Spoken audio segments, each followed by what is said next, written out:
NMAC Lifetime Achievement Award 2025, and Thatcher is going to present that.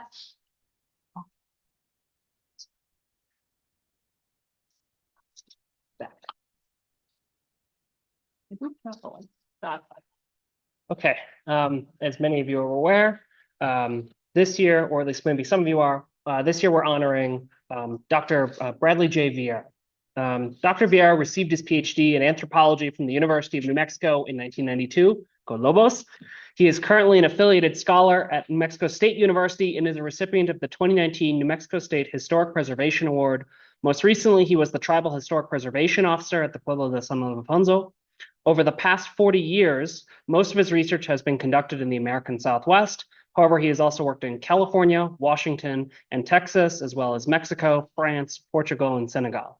His research interests include hunter-gatherer archaeology, stone tool technology, origins of agriculture, archaic period in the American Southwest, and Mesolithic in Southwest Europe. Dr. Vieira has over 40 publications, including 4 edited volumes and a monograph, and these include The Archaic Southwest, Forgers in Arid Land, From Mountaintop to Valley Bottom, Understanding Past Land Use in the Northern Rio Grande Valley, New Mexico, The Late Archaic Across the Borderlands, Foraging to Farming, and From the Pleistocene to the Holocene, Human Organization and Cultural Transformations in Prehistoric North America.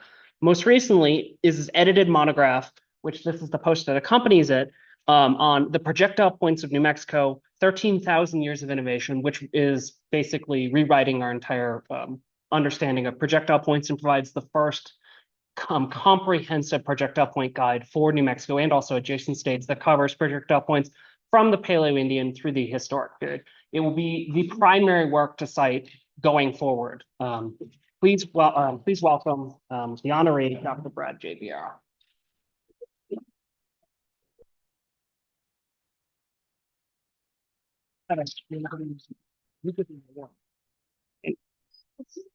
And here's the work. It's online, so you can download it.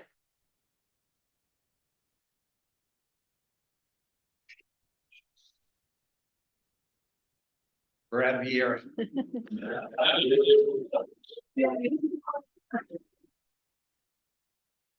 Know me. I need to get a photograph for internet shoot. Yeah. Very, thank you. I appreciate it.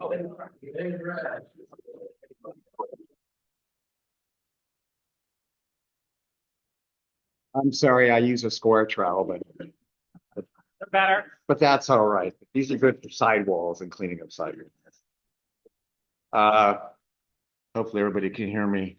Well, I really appreciate being recognized by NMAC. It's always a great honor being recognized by your peers. And so it really is just a great thing. I really appreciate it and want to thank everybody for it. It's nice. I haven't been to a NMAC meeting in a while. And so it's really nice to see so many familiar faces and folks that I haven't seen in a long time. I think it's probably appropriate. I hate to say this. I think it's appropriate that I get it this year because this is my 50th anniversary of being in New Mexico. 50 years, yeah. Lots of groans there. I know, 50 years and everything else. It reminds me the last time I was up here, I was giving the keynote speech for the Archaic conference and stuff. And afterwards, a friend of mine told me he was sitting next to a young gentleman whose comment was, "Boy, that guy is old."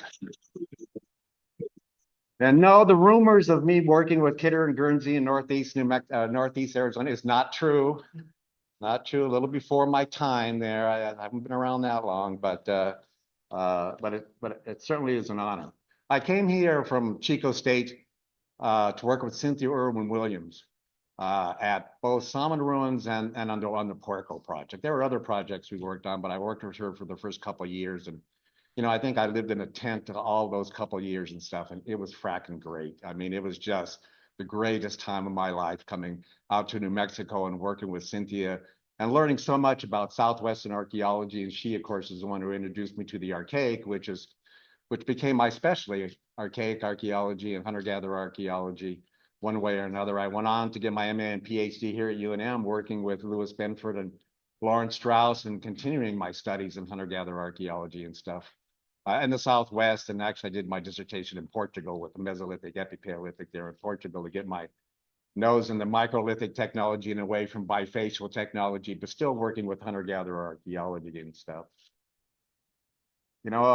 After that, if you fast forward the decades, ultimately that leads to my monograph, the book on the archaic Southwest, archaic foragers, in an arid land and stuff, which represents kind of the overview of current research on the archaic, which is a big accomplishment, and everybody did a great job on that. And the overview and stuff of what current research is going on and stuff. But I think the interesting thing to note about that is that probably the majority of it, probably almost 90% of that was done through CRM work. There's actually very little work that's being done on the archaic in an academic situation. So the work that you guys are doing are the ones that are really contributing to our understanding of the archaic and hunter-gatherer archaeology, because we just don't seem to be getting much interest in it one way or another. I'm kind of sorry to say this. I'm sick of all the Chaco Canyon stuff. The old, sorry, Jones. There's a kidder that said, somebody said, we squeezed the orange dry on Southwestern archaeology a long time ago. God, I would think we've done that with Chaco by now. But at least some of those people hopefully would be interested in hunter-gatherer archaeology. And of course, the other recent accomplishment is this volume. It came to my attention several years back by some comments put on NMAC that people really didn't understand the projectile point typologies. And there was just a lot of confusion about it. And, that's not surprising, considering that it turns out there's 50 different types that are being used across the state. And I've worked there for 50 years, and there's stuff in southeastern New Mexico I didn't even know, one way or another. So it took 2 years of working to get the draft done on this volume. And so I want to thank the BLM for providing the grant, NMSU for managing the grant, and SRI for producing the report, and also the authors. The authors are my cohorts with decades of years of experience. And so I wanted to use that experience. I didn't want to do another Texas handbook where you just have, illustrations and, this much description. I wanted to use the decades of research that we all had and integrate that knowledge into the point descriptions. And you'll see that there. There's just a ton of information in there. So hopefully this volume will increase the consistency and accuracy that we have for identifying projectile points. All of you, everybody should, as you said, from now on, be using this monograph as the definitive monograph on point types. And I would hope that federal and state agencies would require that this monograph be used, because we put a lot of time in it. It's electronic, it's free, you don't even have to pay for it. You can download it off the ArcSoc webpage, and thanks to Thatcher for putting that up yesterday. So you can go there and download it, high resolution version. The posters, there's a poster just like we showed of all the points, and there's also another poster I put together on lithic resources, the major lithic resources across New Mexico. Actually, the two posters are out front, sitting on the table out there, and you can take a look. So anyway, I guess I want to finish by something that Cynthia wrote in my copy of the Oshara tradition many years ago. She wrote a note and she finished it up by saying, "Happy hunting and gathering," and she drew a little happy face with a beret on it. You probably don't know Cynthia, but she worked at Abbé Pretot and in France with Mobius back in the old days. And so she always wore a black beret, white shirt, black pants. That was her field. So you could always find her one way or another. So I want to end by wishing you all the best and hoping you have happy hunting and gathering for what you're doing in your work and stuff like that. Thank you very much. I really appreciate it.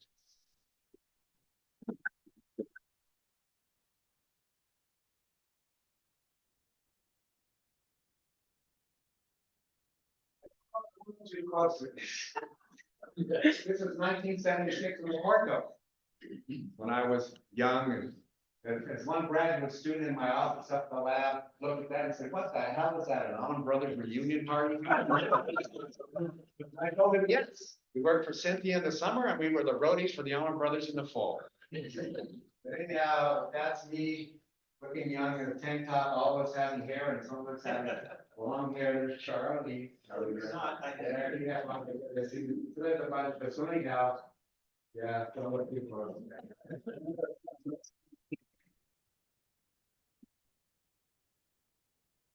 Give them time to see the posters. We have till 9:45. All right, so it's 9:20 right now. You guys can go refill on coffee or go check out Brad's posters over there and then come back for the first talk at 9:45, which will be Matt Schmader.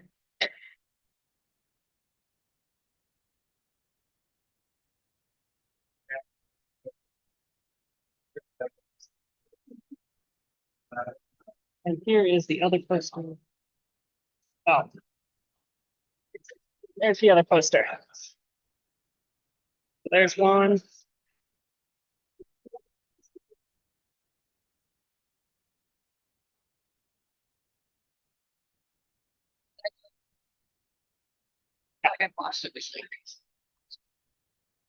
There's the other poster.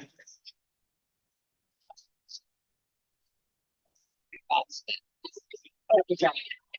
You're back.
Oh, schedule. Let's get a little with the printed.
That's very interesting. Pretty cool.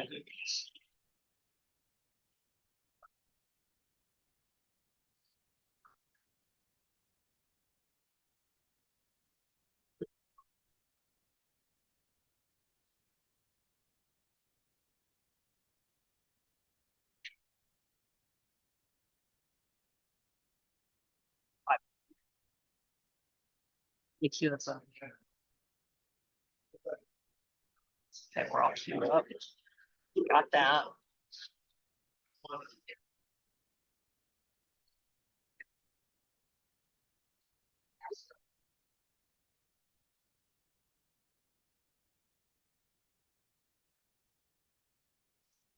Good job, Chris.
Ours is too loud.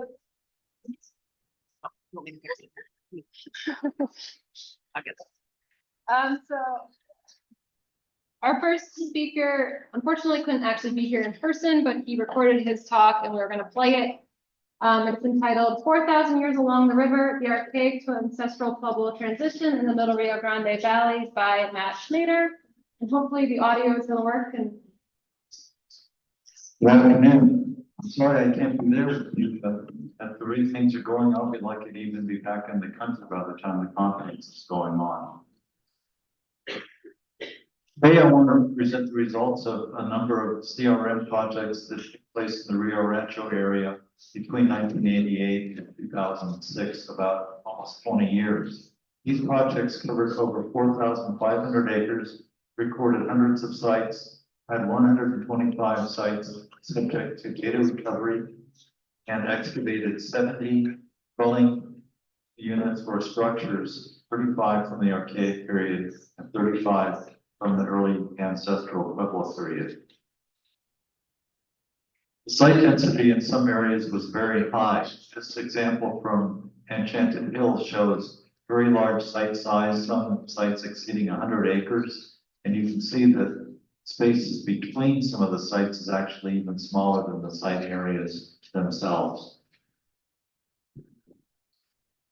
Most of us are familiar with the environs on the far northwest mesa. This is just a typical example of the terrain and the rolling gravel hills that dominate some of the investigation areas near Enchanted Hills.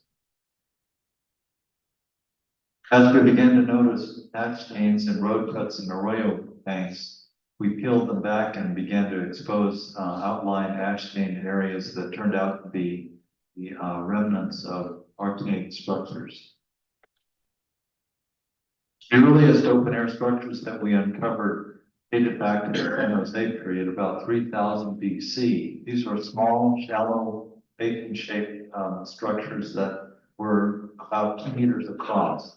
This dates to 2900 BC.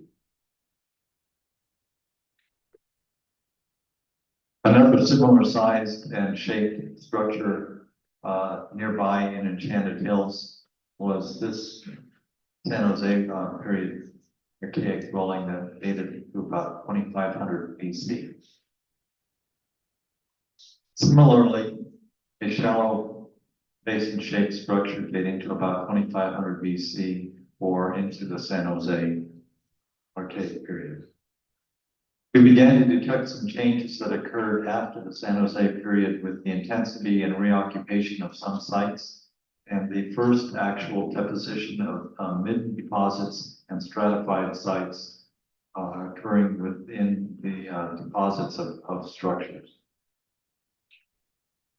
This is an example of some of the stratified redeposition that occurred within structures, showing what happens after the reoccupation and increased intensity of site occupation in sites. Moving ahead now to the Armijo phase of the late Archaic. This is a site that was in an arroyo bank, and you can see that the structure size is greater and there's association of brownstone along with the dwelling unit. Another Armijo phase structure dating to 1260 BC, showing larger floor size and in association with storage pits along the margins of the dwelling unit. Armijo phase structure dated to about 815 BC. You can see that it has larger floor area and the perimeter is lined with posts for the support structure of the roof. So just a summation of some of the changes that occurred with the onset of the late Archaic. Structures have enhanced constructions or features, not necessarily dependent on the size of the house, formalized features, and the location of features begins to change, as well as the appearance of the first floor preparations. Then moving ahead to the en medio phase, you can see that some of the changes that I outlined continue on. This structure dates to about 650 BC, and you can see the increased formalization of the interior of the houses, prepared floor, and internal storage pits. Another house dating to the en medio phase in association with a number of interior and exterior storage pits. As the structure dates nearly to the end of the en medio phase, begins to look a little bit more like some of the San Jose structures, shallow basin shape, and some very small features in association with it.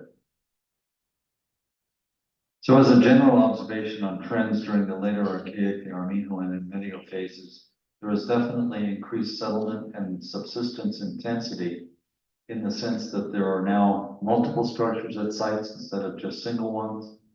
That groups of sites begin to cluster together, both in terms of the numbers of structures, the number and types of features, and specialization that begins to appear in the construction of some of the features.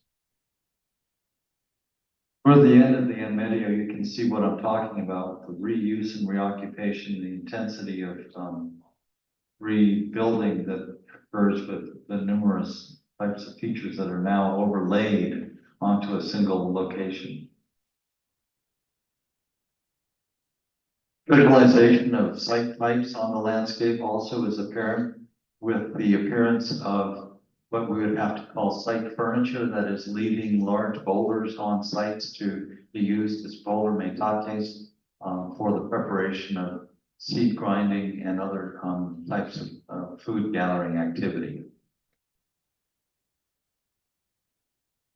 At a different site, and we can see again, site furniture being left, really large basalt boulders that are left behind as milling stations for the gathering and preparation of some of the seed resources and other food resources that have been gathered on the mesa. By the very end of the Archaic, and what I would end up calling the terminal phase of the Archaic, the Trujillo, you see that some of the structures are very simple, very shallow, and with hardly any construction features at all. By the end of the Trujillo phase, the terminal Archaic, we emerge into what has been called the Great Drought in the Middle Rio Grande Valley. It lasted a good 200 years, from 280 AD to 480 AD. And it is during this time period that maize emerges as more than a background horticultural species. That is, it begins to be relied on as a food crop. You had to have what was simply called a push-pull effect. That is, the dry conditions stimulated the development of the need to make one's own food, along with the need for eventually enough rainfall and moisture to be able to sustain the growing of one's own food. It's a graphic that shows occupational intensity with the number of dates associated with structures during the Middle and Late Archaic. And you can see that during the Great Drought period indicated by the red bar there, there's a decline right at the end of the Archaic. And then as soon as the Great Drought ends, there's a big spike, big boom in the occupational intensity of the area. That spike in occupation is represented by essentially a move down from the uplands to along the river valley, and the beginning of the early ancestral period. So we're going to just witness the switchover from the end of the late Archaic to the beginning of the early ancestral period, right along the margins of the Rio Grande Valley. Here we have the Sandia Mountains in the background. These are structures now that are found in the south end of Rio Rancho, the north end of Corrales, and the first true early ancestral pit structures that have been recorded in the area. This one dated to the late 500s, and you can see now the formalization of interior features. Structures begin to be much larger, much deeper, and much more formalized. This is the switch that gets flipped from the late archaic to the early ancestral. This structure dated to the 660s AD with the well-known Lehi in the structure providing a little bit of scale. Structure dated to 670 AD, and you can see that it's not nearly as large or deep as some of the prior examples, but the interior floor area is dominated by pits and a very large adobe colored hearth. Some other of the more formalized features: floor posts, ventilator shaft, and adobe colored hearth within a structure dating to the late 600s through the 700s. Another example of one of the larger and deeper structures dated to the end of the 700s, again with a small number of formalized features, but especially the ventilator shaft. And note that it does not have very large interior hearth.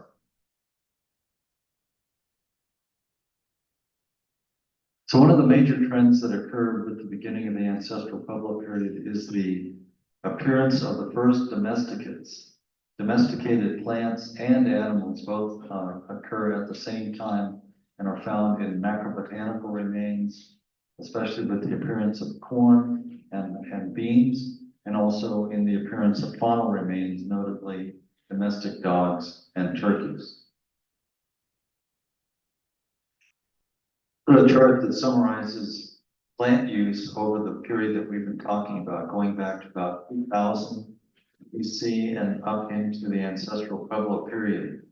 And you can see at the bottom that there are some species like goosefoot, cholla, and pinoams that were in use for almost the entire time. Whereas up at the top, you can see what a short period of time relatively the so-called domesticates end up playing a role in the diet: corn, beans, and squash, only really have much of an effect after 500 AD. Corn in particular begins to be an extremely important food source, and corn, as difficult as it is to grow, is one of those where when it's good, it's very good, and when it's bad, then you've got to resort back to collecting using wild plants like the graph that I showed in the previous slide. This is from an extremely large pile of burnt corn that we found on the floor of one of the pit structures dated to 669 AD. There were about 750 corn cobs piled on the floor of that particular pit structure, and they all burned. Dogs, of course, as I indicated, were domesticated, not necessarily always eaten, but in times of dietary stress, even dogs were resorted to for a source of animal protein. What is very clear, however, is the increase in the number of storage units, the size of storage features, and the placement of them both inside and particularly outside of dwelling units. Storage plays a much greater role now with the need to collect and reserve enough food to overwinter and get through to the next growing season. The architectural changes and the dietary changes comes a whole host of technological innovations, not the least of which is the appearance of the first true cooking vessels in the form of ceramics. Ceramics then end up being painted, decorated as well. But without the innovation of ceramic cooking vessels, corn would not be able to be assimilated as easily or used for food. One of the things that happens as pit structures begin to be used more is that there are spaces within the structures that are segregated functional activities. So these internal activity spaces. We'll partition out and separate activities, daily activities such as sleeping from cooking, from storage, from tool making, and this functional specificity of domestic space is one of the key appearances during this time period. The other major change that happens in terms of function is that there are differences in structure, both in size and depth and numbers of features.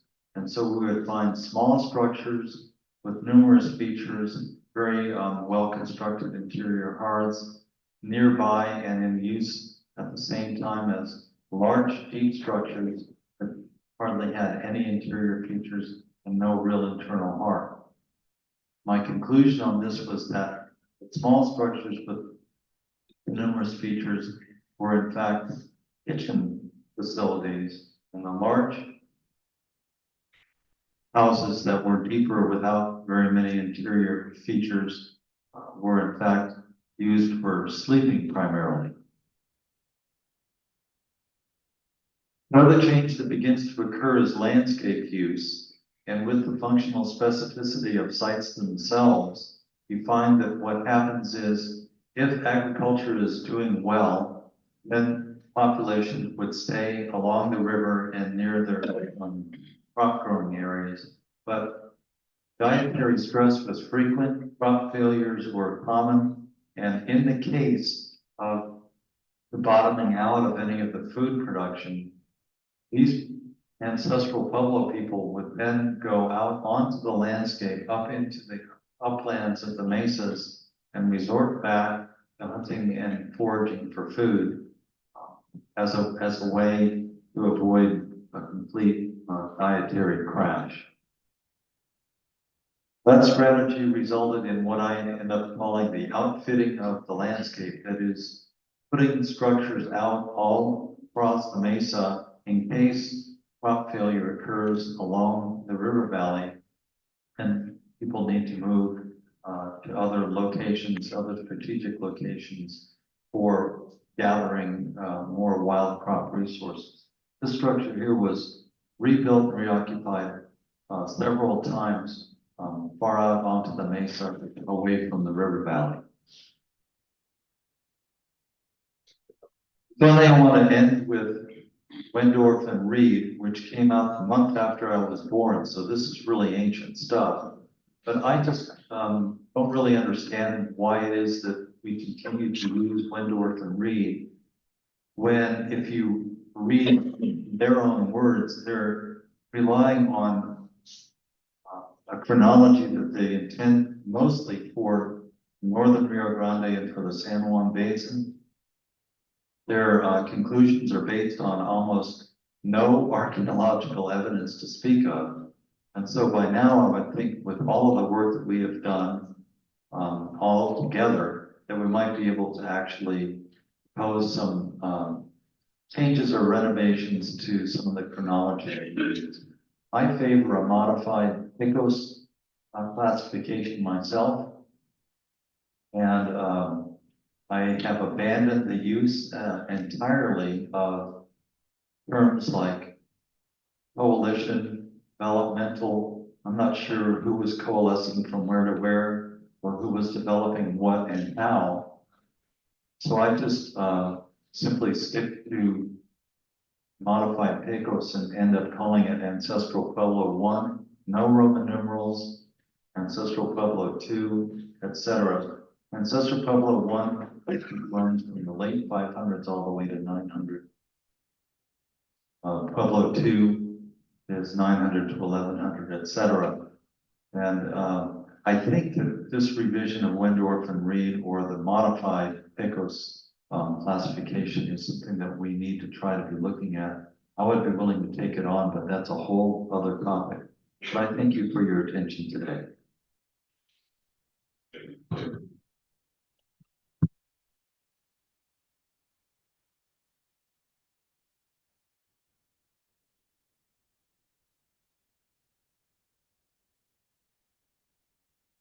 Our next presentation is new perspectives on Pottery Mound, Pueblo Isleta preservation projects and the ancestral Pueblo landscape of the Lower Parco Valley by Michael Blitzer.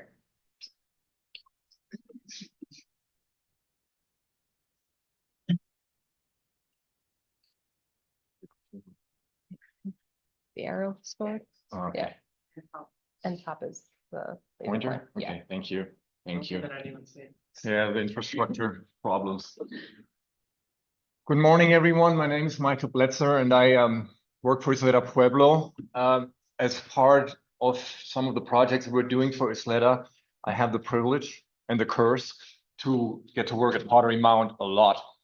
What I want to show you today is sort of a summary of the current status quo of Pottery Mound and the Pottery Mound landscape as we've kind of established it or establishing it through various projects over the past few years and right now and hopefully so ongoing.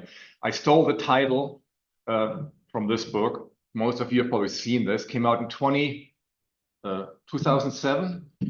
New Perspectives on Pottery Mound. Summarizing and dealing with basically the Hibben years and the years afterward during the UNM tenure at Pottery Mound. And to this date, I think that's still the only sort of summary publication on the Pueblo.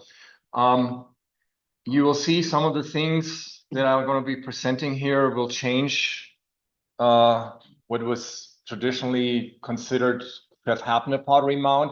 And this is why I came up with the what I thought was kind of sort of witty, but probably wasn't new perspectives title.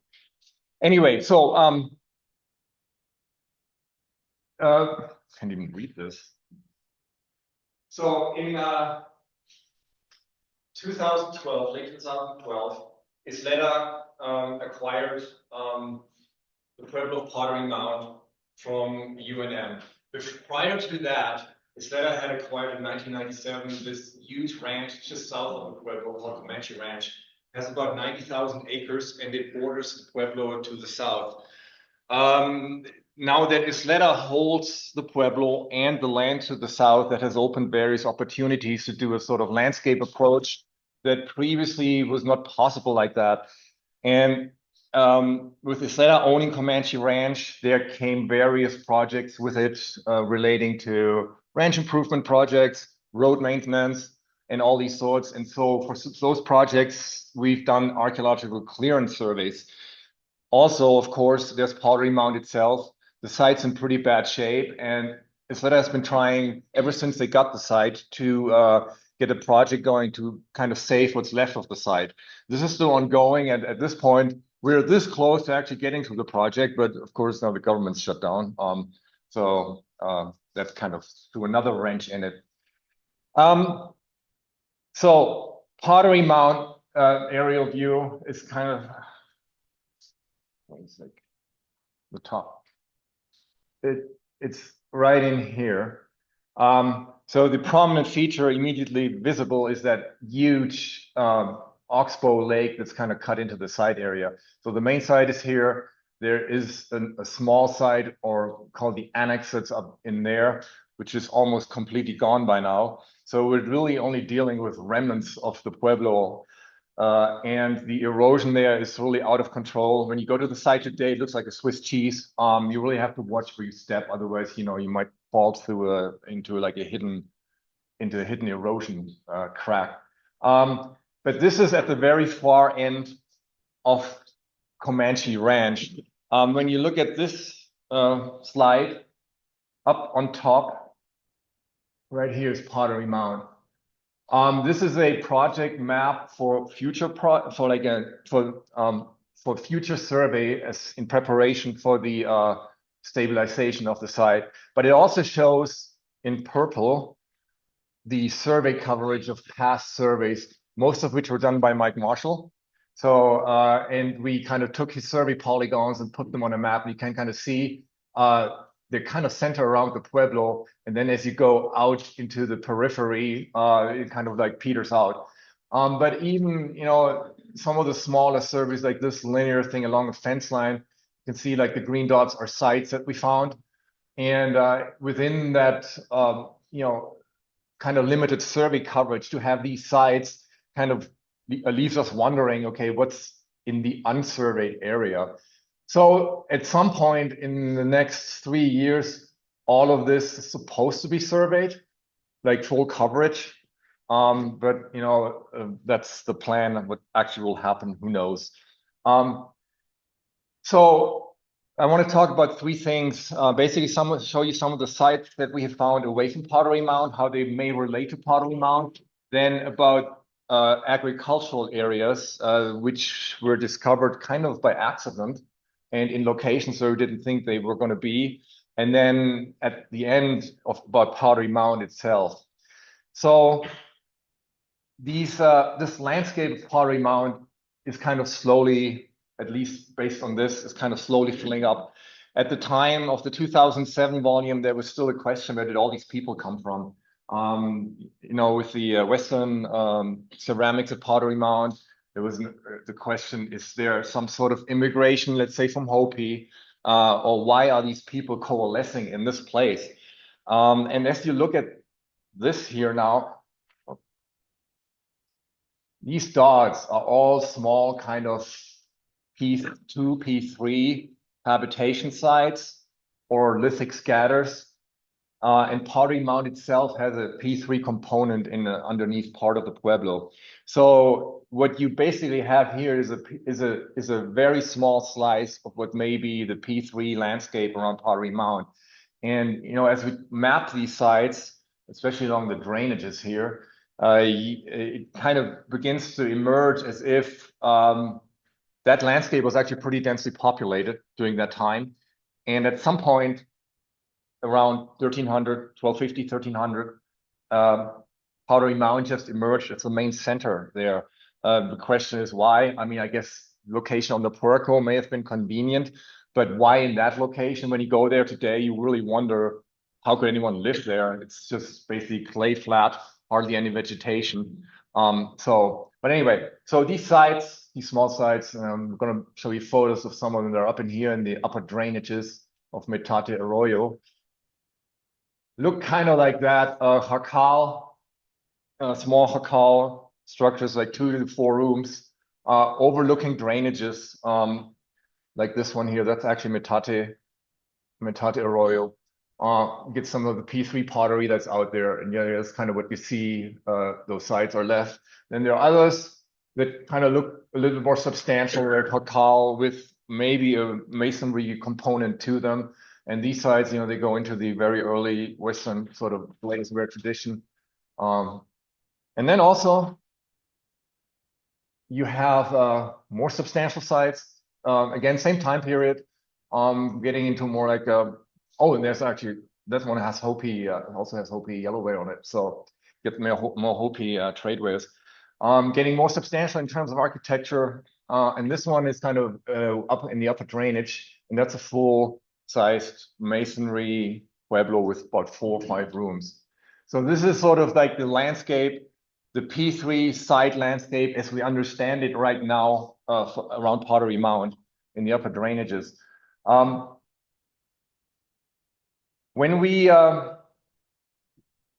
get from when these people eventually aggregated at Pottery Mound, and it doesn't look, there's a few, or I should add, a few of these sites actually do have early glazewares too. So there is some overlap. It's not like every P3 site was abandoned when Pottery Mound grew into the Pueblo that it became. So there is some temporal overlap, and some of these sites may have been used as field houses, still be occupied. But overall, after about 1300, it really looks like the bulk of the occupation on the lower Puerco is at Pottery Mound proper. And when you look at that distribution, you wonder, okay, so they're sitting there on the Puerco. And even as you look at especially if you look at the landscape today, you wonder, well, how did they live? What was their subsistence like? Where did they have their agricultural fields? And the Puerco and other factors have so much changed the landscape, it's really difficult to assess where those agricultural areas may have been. So in 2017, Isleta hired Mark Willis to do a LiDAR imagery project. So he came out with drones and flew them over parts of the northern Comanche Ranch area. And one area that he looked at was this one. And the reason for this is during field survey, we had found kind of like rock alignments on the ground with early glazed pottery scattered around them. So in the middle of nowhere, this is just kind of a flat south of Metate Arroyo. So the Puerco is right here. Pottery Mound is like 3 kilometers to the north. And then you look at these lines that show up on the LiDAR, and there's some more. These are the ones where we find the artifacts. So it looks like this entire flat, which today looks like the surface of Mars, was at some point used for agriculture.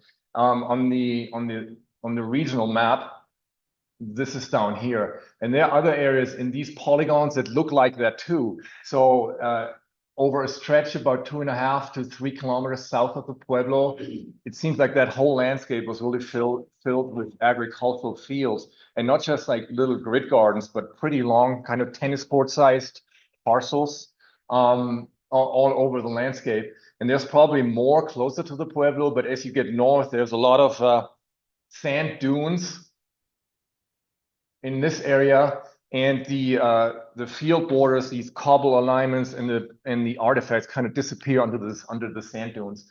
So we're a little bit restricted there by how the landscape looks like.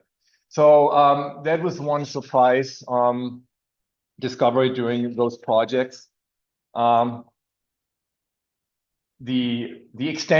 location and the extent of would look like the Pottery Mound agricultural landscape. And I should add, of course, we're kind of constricted to everything south of the Puerco because that's private land. We have done a few unofficial forays to the north, and there's a little bit of stuff, but it really looks like most of it is kind of south of the Pueblo. So Pottery Mound itself. This is the sort of best fit map from the Schaffner book. And you can kind of see basically that's the result of the hidden excavations. What is of interest for what's coming up now is this area here. And the annex would be up there. That's not on this map. So just briefly, the problem with the erosion and why we're doing these projects at Pottery Mound. This map by Aline Camilli shows you sort of the progression of the riverbank into the site area. And so the last one here is 1996, 2026, 2025. It actually looks worse, so every time you go out there after sort of hiatus of a few weeks or months, it seems like another part of the cliff has fallen into the river. And, you have the problem of getting human burials exposed. So then traditional leaders come out and rebury them. And it really is tricky. And the realization that, if you want to save the site, you really have to move now. That's present at Isleta Pueblo. It's just various factors that kind of seem to delay the actual execution of the various plans for stabilization that have been put forward over the years. So anyway, this just gives you an idea of the force of the erosion affecting the site. Main site here, annex here, this is all gone. So as part of these various projects, we were able to do some limited testing in the Pueblo. And by testing, I mean mostly clearing erosion phases. So we were allowed to dig a few test pits in various areas of the Pueblo, but most of it is actually kind of like, it's kind of like clearing erosion phases and then just drawing a profile, look what the ceramics are. We took some radiocarbon samples and had them analyzed. And we try to do a spatial coverage of the Pueblo. And this is sort of shows you where some of these locations are. The infamous bulldozer cut, very visible here. And one result of this testing was a change in this sort of ceramic sequence for Pottery Mound. Hayward Franklin already noted, he came out with us a few times, he already noted, oh, there's actually late glazes out there, and Mike Marshall noted that too. And so we've been on the lookout for late glazes. And there is in the arms collection, in the original from the 1930s or 20s, there are actually, when you look at the sample there are lake glazes in there as well. Not a lot. I mean, this is not the main occupation, but they're definitely in there. And when you look at this book, there really is no reference to any lake glazes. So I'm not sure what was going on there. But anyway, so we have about 200 of these now, and they come from various parts in the eastern part of the Pueblo. I'll show that later, but kind of like in here. So they all cluster, and they're not occurring in other locations. So that seems to be of significance. Then we had the radiocarbon samples from various locations, and you can see here the calibration curves. Just briefly here, that light gray is the contact period, and this is the colonial period. And you can see a lot of those run long into the contact period. So that goes, and the sample locations with the late dates are from the same areas that the late glazes are from. And then more importantly, well, not that. The third factor here is we did some metal detecting and found this, so among other things, but also this. So there is a Spanish component to Pottery Mound, and all these things cluster in the same location as the late ceramics and the locations where the late radiocarbon dates come from. So we have, I think, 79 pieces so far. And what is interesting, I think in 1950, even before Hibbins started working Pottery Mound, there was a discovery of an armor fragment similar to the one up there, 3 pieces connected. In northeastern part of the Pueblo, it's not provenience actually by location, but it's just general idea. And so, but that was kind of, I guess, dismissed as, oh, there was some later Spanish tourist, just going to the site and dropping his armor or a piece of his armor there. But now, there's a lot of tourists apparently out during the Spanish colonial period, and losing rings of their mail armor up there, various things. Dropping nails, and then also dropping various pieces related to arms, like musket balls, unfired, fired fragments. Trigger of probably the trigger of a matchlock arquebus, that's this one. And again, all these cluster in a certain part of the east, in the eastern Pueblo. And on the overlay map, this looks like that. So we tried to overlay the UNM map with a Google Earth image, and then plot all the recent finds on it. So this is the armor. The pink one is like the spread of the late glazes. And you can see it in the annex. It's all kind of late glazes too. And you can see, except for this one outlier, that was probably really a tourist, there's nothing in the western part of the Pueblo. And this is also where the earliest or some of the earliest pottery is. Actually, the P3 component is somewhere up in here underneath this one.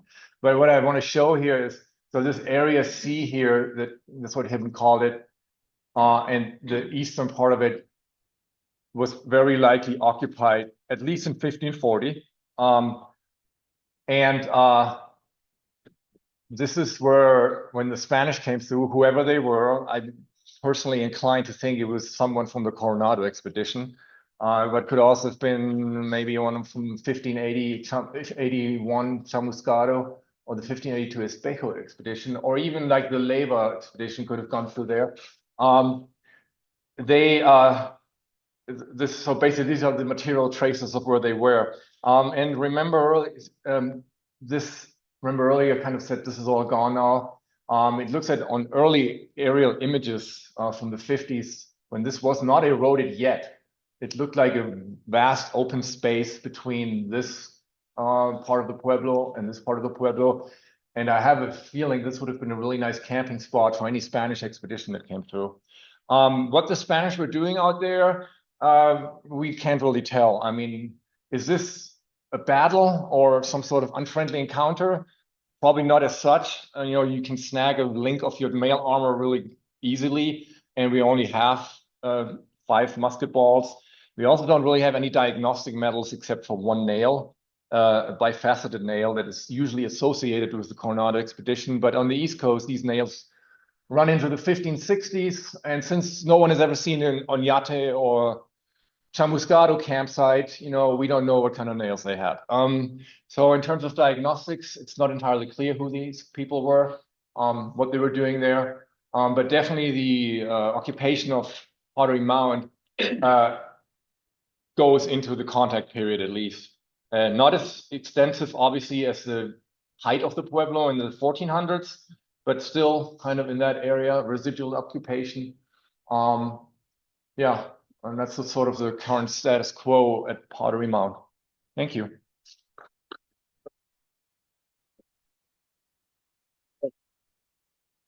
Yeah.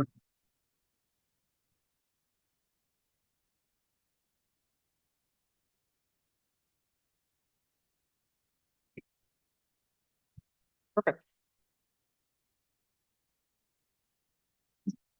All right, so we have another break in the schedule now, so 10:40, come back for the next talk and go enjoy some more coffee or chat around.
All right, so our next talk is a discussion of colonial period ceramics along the Rio Grande by Alexander Carrata, Patrick Salter Rogers, Garrett Lloyd, and Jack Young.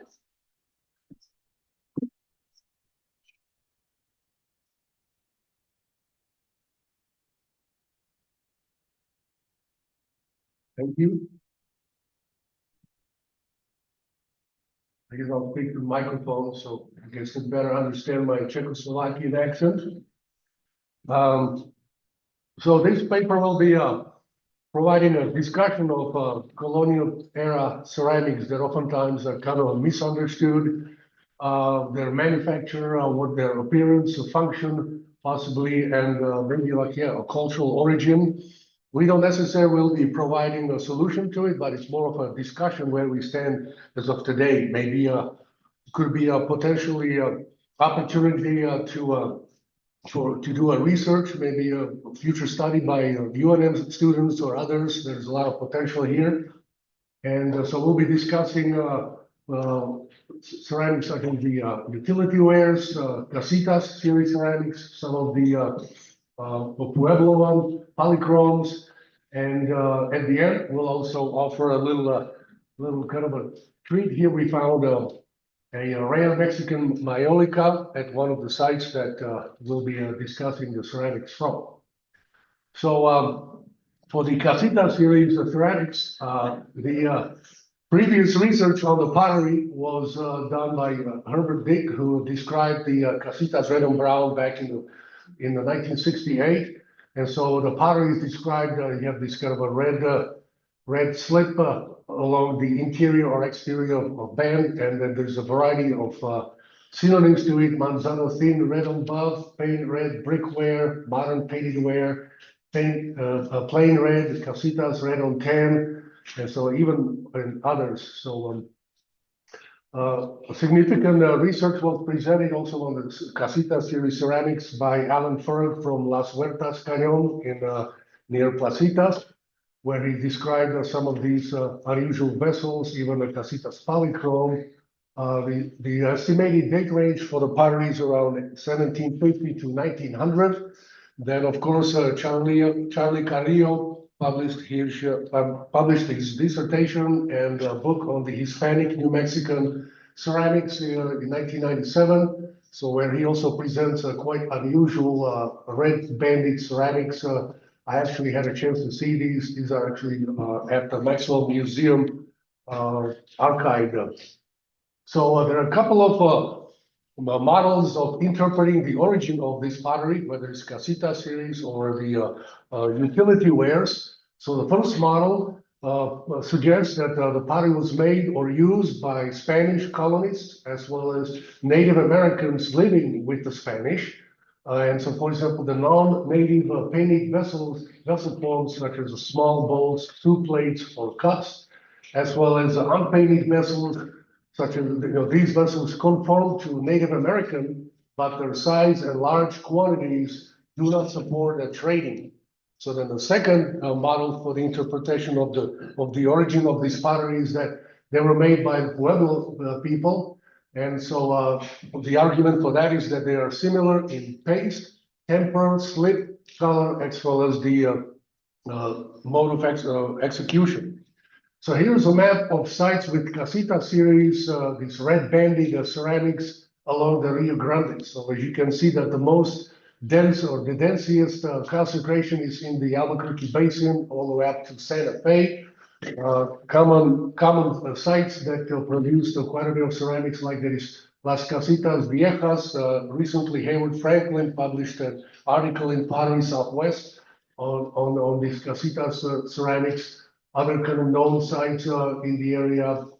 Let me see. I'll discuss a bit briefly detail the Albuquerque Basin, but you can see that even all the way to Las Cruces and along in Texas, in El Paso, you still have that red banded ceramics. And so I'll point out that there's a pottery type called San Juan Red on Tan that was made at the Okeawinge Pueblo. And so that's something to keep in mind. So all of these ceramics have one thing in common, that they have a local temper. And so basically, whether it's a sand or in the northern area, you would have more of a volcanic temperature such as stuff. And so this is something to be kind of acknowledged for this pottery. For the Albuquerque Basin, there's quite a bit of known sites that have produced Casita series ceramics, San Antonio de Padua, Las Huertas that I mentioned, Sandia Pueblo Plaza. We have, say, with the Chamizal site, Los Ranchos Plaza site. Again, Haywood Franklin did an analysis of these ceramics. El Rancho de Carnue, even Isleta Pueblo Mission Complex. So the pottery that we'll be discussing today comes from the Alameda Area D in Albuquerque and Casa Colorada in South Belen. And so here we go. Here's a Casa Colorada site.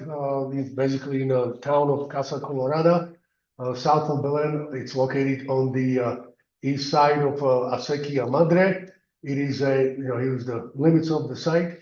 It's a colonial period hacienda that Jack Young recently test excavated. It's located outside of the limits of the structures here, but it also has a classic period room block component, which is visible in the road, and a lot of the ceramics and features are now exfoliating into the Acequia Madre. The Alameda Area D of the Alameda Village site is located in Albuquerque's North Valley along Alameda Boulevard. This site is known to have an old Alameda Plaza, a church, Campo Santo, and as well as a classic period component to it. So now let's look at the Native American ceramics. So the earliest for the Punami series polychromes is the Punami polychrome, right? And so this pottery starts right after the glazeware termination in the early 1700s. And so I'll point out this pottery is typical for the Albuquerque area, made in the Santa Ana Pueblo and the Zia Pueblo would have been tempered with basalt. And so it's typical for its kind of this terracotta paste. And the pottery that was made at the Santa Ana would have been tempered with sand. At Zia would have been tempered with basalt. And so I'll point out to you that you can see that the red band along the interior and it's slightly along the exterior. Just when you have a painted design, that the band is very narrow. There's another from area D vessel fragments where again you have a Punami polychrome with the red band, terracotta, and then on the outside you have this kind of a creamy white slip and a slightly painted band there. So then the subsequent type, Ranchitos polychrome, typical, it's for its two trailing lines just below the rim top. So these bowls, again, they're kind of a terracotta color. You have that rim band on it. And then when the inside is painted. So again, like if I saw this without the painting on the interior, it looks literally indistinguishable from Casita series ceramics. So like if I saw this, if it was not painted, I would suggest that's Casita's red or brown. But again, that's only one part of the equation, so this is just something to consider. Ranchitos polychrome on jars. We have this, again, two trailing lines just below the rim top. It's diagnostic. Terracotta paste color, sand temper, and then a creamy slip inside or outside. Again, you have that rim band on it. And then you have a Santa Ana polychrome, right? And now we have extra design decoration just below the rim top, which separates it from Ranchitos polychrome, tempered with sand, terracotta color, and then you'll have still, again, in some cases, you have the rim band, although for Santa Ana, you start switching from a red band into a black rim top. Now we have a few vessels that we recovered at vessel fragments. So here's a fragmentary Santa Ana polychrome jar and another fragmentary Santa Ana polychrome jar. Again, you can see this is the rollout. Here is the extra rim band just below, or the design band just below the vessel decoration. So now let's go to the Casita ceramics. These ones are from Casa Colorada. And so again, you'll have that diagnostic red slip band, although sometimes it appears to be as a paint band, painted rather than a red slip. Slip being as a having a clay incorporated into the with the pigment. So, but in some cases, it appears to be rather like a paint than a slip. So you can have a thick band and then a smaller band on the outside. Let's look at from the Alameda area D. So these are small direct ring bowls, probably a serving bowls or soup plates, and sometimes also large dough bowls, so-called. In some of the designs, are kind of a little questionable whether it's still a casitas.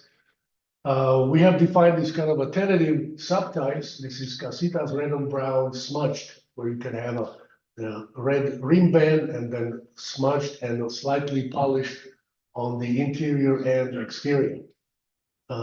We also found a couple of shirts like that at the Casa Colorada. Now another variant, casitas red on white. So you have an application of this pink, of that kind of a creamy white slip. And then you have the red band applied on top of it, different width of those rim bands. These ones were found at Casa Colorada. And so I'll point out that there's an evidence of soot on several of these shirts, suggesting exposure to fire, either as a cooking or heating containers, right? If you have this is your personal serving bowl, so if you want to heat up your meal, this would be like a perfect container for that. Now we have also some of the rare subtypes, Casitas polychrome, the one at the top from area D, so we have a white slip on a brown surface and a red band on a white slip, so making it 3 chromes. There's a Casitas polychrome. Then from found at Casa Colorada, similar, we have a red on white and then the brown on the outside. That's technically as a kind of Casitas polychrome. And there we go. So we're seeing this interesting pattern here. We found that there's an inverse relationship between interior and exterior paint band width across all types. So in other words, we have a paint band width or slip band width. These are millimeters. And so this is the interior of a Casitas red or brown, where you can see a gradual progression of the width of those bands. And then we have a gradual decrease on those bands. So these are actually the same vessels, like, okay, that now when I circle it, you see that if a vessel has a very narrow rim band on the interior or no band, then it's likely to have a very wide band on the exterior, and vice versa. A very wide band on the interior would have no or very narrow band on the exterior. So this is like an example of it. You have a very narrow band and on the outside and quite a wide band on the inside. Same for the Casitas red or white. You have a very narrow band on the interior and a wide band on the exterior. So it's kind of a gradual progression. Here's an example of a Casitas red or white. And so this is what I will call you for your attention, that on the inside you have a wide band and then the red on the outside is very narrow, almost like suggesting that you would expect to have a painted design here, almost as if the potter wanted to make that polychrome to it, but for some reason it never happened. So there are some trends here supporting that would have been made potentially by Pueblo people. Now, here's an example of a rare example of Casitas polychrome. You have a red on browns / terracotta, and then on the outside you have a white slip. And as you can see, there's this incising, which shape of a cross, and there's still like a little bit of a red paint design here, but we don't have the rest of it. So that actually technically could be considered as a Casitas polychrome post-fire engraving, which would have been typical of Hopi pottery. You fire the pottery, and then you still incise it after the vessel was fired. Another kind of a questionable vessel here. We have a red on white design, then we have a brown here, and then on terracotta, and then on the outside you have a white. So it's a Casitas polychrome, or is it Santa Ana polychrome? So these are kind of these dilemmas we've been dealing with it. So here's a extremely rare Casitas white on brown. So you have a white slip on brown surface, and then on the outside is brown. Unfortunately, we don't have a photograph of this one, so I cannot show you a picture of that one. And then I like these tentative names that we were suggesting from Casa Colorada. We found shirts, again, this kind of a relatively thick shirts with the sand temper, and you have this like a lightly polished, but more like a smooth surfaces with a red slip. So we're tentatively calling it a Casitas red pottery. And also we found shirts that have no paint or no slip on it, just again, the same paste, same temper, vessel forms, including actually one possible jar. So calling it Casitas brown, maybe Casitas plain, something to kind of keep in mind here. Now let's go to the utility wares of the colonial period. So first, we'll remind ourselves that there is a progression from everted to direct rim form on classic period gray utility wares. So in other words, if you have early classic, glaze A through B, you have sharply flared or everted ribs. Middle classic, glaze C to D, you have gently flared ribs on jars, right? And a late classic EF, the utility wares would be predominantly direct upright ribs. Well, for the historic utility wares, the vessel wall is thicker, and it's again reverts back to as initially in the early classic, we have a recurved rim, but it's slightly thicker. Another thing we can remind ourselves from the Chamizal site research we've been doing is that the early classic utility wares had indented corrugated or smeared indented corrugated surfaces. Middle classic, you have smeared indented corrugated and smooth surfaces. Late classic, you have smooth or rough. And then for the historic, you have rough finish or polished. Now let's look at the imagery. So one of the good research was done again by Alan Ferg from the Las Huertas Canyon, the hacienda out there, where he presented these vessels such as what's called a Carnoe plane, and also polished grayware or blackware, also called a capo black. At the area D, we recorded several such vessels, something similar found at Las Ventas. So these are medium to large globular jars and bowls, rough surface finish, and likely function as cooking containers. We found similar such sherds, not complete vessels, at Casa Colorada. I go into the polished graywares, so smudged the ceramics. This is something that would probably be considered as a capo gray, and the other one's probably is a capo black, also sometimes called manzano black. These are typically tempered with, these are different tempers. These are typically more of a northern New Mexico temper, so it'll be a tough temper or basalt and tough tempered. Here's the Alameda area B. So again, like a personal serving bowl ceramics. Some of them are also these kind of recurved bowls or maybe soup plates. And here's an example from a Casa Colorada. And so this is like for the Casita series. I use a variant Mike Marshall uses for the documentation of these red banded ceramics at Isleta Pueblo Mission. So these are, we've recorded these at Maxwell Museum. And so we noticed that there's a Isleta red on tan. We also came across variants such as Isleta red on white with the white slip. And then even a couple of shirts that would be considered by us as Isleta red on tan smudged. Right? The difference that looks to me between Isleta red on brown and Casitas red on brown is that Isleta pottery appears to be a little bit of a finer paste, a little bit smaller, finer temper than the typically Casita series that I would have seen. So now let's talk about that special Mexican Mayolica we encountered at Casa Colorada. There's a couple of shirts with a glaze slip and this kind of unusual paint on it. So it took us a while to search a variety of books and what it might be, internet search, until finally we came across very similar shirt from the internet website by Florida Museum. And so they turned this shirt to be Guanajuato polychrome from Guanajuato, Mexico. And so they presented another shirt of the type with this kind of a design like that in the middle. So we believe that this looks to be a really good match for the decorations here. So we believe that at Casa Colorada, we have Guanajuato polychrome. So using these couple of shirts, we suggest that the vessel at Casa Colorada may have looked like this, like a plate. And so as the Guanajuato polychrome being, it's still poorly known, but it's believed to be have been made in between 1850 and 1900. So vessel forms are bowls, cups, plates, pocillos. They're hard and compact, but buff to light orange and pink paste.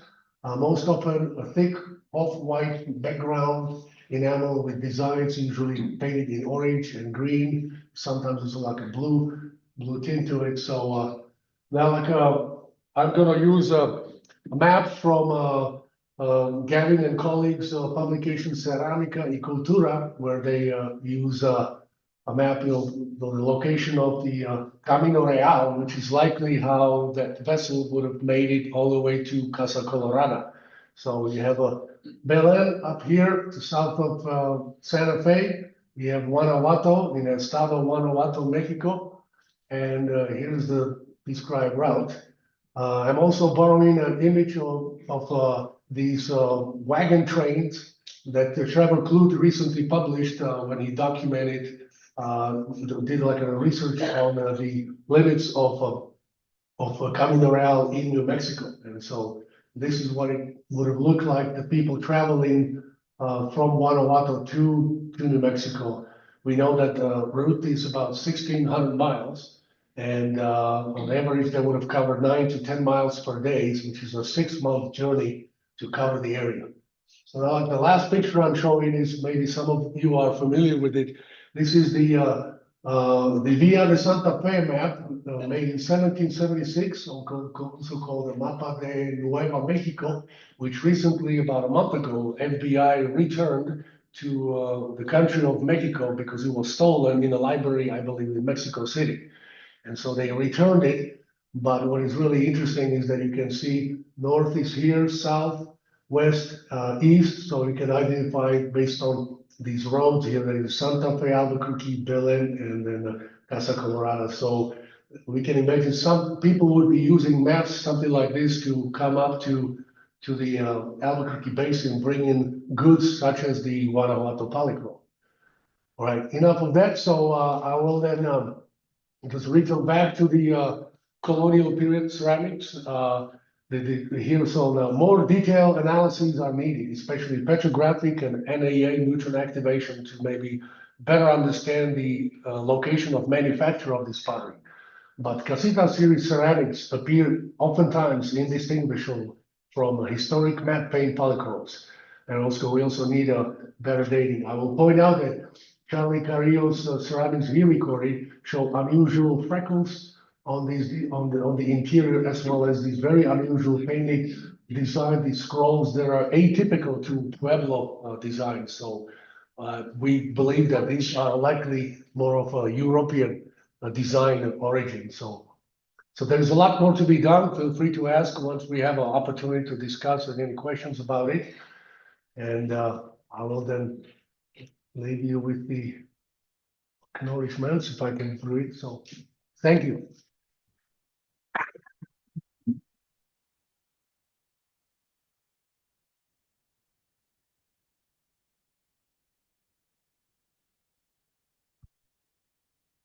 Our next talk is historical and archaeological investigations on the San Antonio de las Huertas land grant, Sandoval County, New Mexico, by Evan Giomi, Philip Leckman, Karen Trope, Rebecca Wells, and Moises Gonzalez.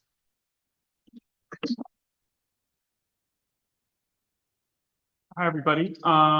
Thanks for being here today. We are talking today about some work that SRI did for the New Mexico Historic Preservation Department to complete a historical and archaeological investigation within the San Antonio de las Huertas land grant, located in Sandoval County, in and around the village of Placitas.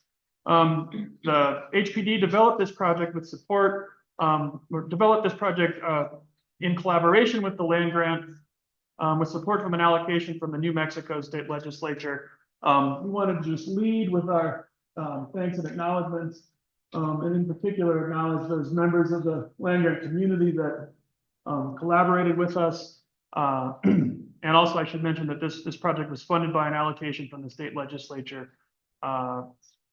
I think some members of the land grant were going to be with us today, but unfortunately due to illness, I don't believe anybody made it. So our project had several elements.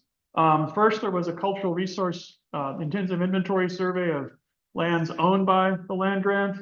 That was coupled with a intensive documentary research component, including a thorough class 1, the development of a historical overview of the grant and its occupation, a series of targeted data recovery excavations at locations of particular interest to the grant community, the documentation of the land grant cemetery, an abbreviated study of the land grant acequia system, or a portion of the land grant acequia system, the collection of oral interviews, which were conducted by our colleague Moises Gonzalez, who is both a UNM professor and a land grant member, which were focused on collecting information to inform the rest of the project.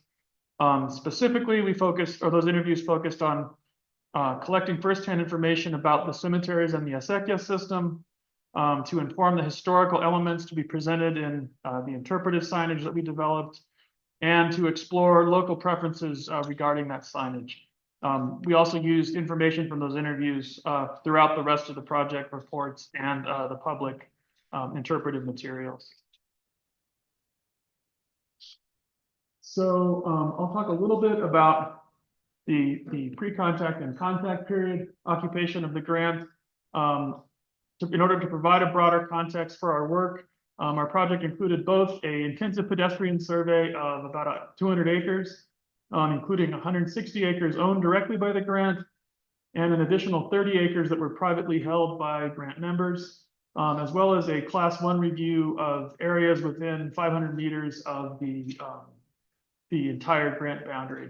Together, these components of the project documented an extensive record of the human occupation and use of the Las Huertas Valley, extending from earliest times up to the present day. The block survey component of the project documented 4 new archaeological sites and revisited 1 additional site, which adds to the record of 117 cultural resources in and around the project area that were identified by previous research and summarized in our class 1. And that's despite relatively limited previous survey work within the grant.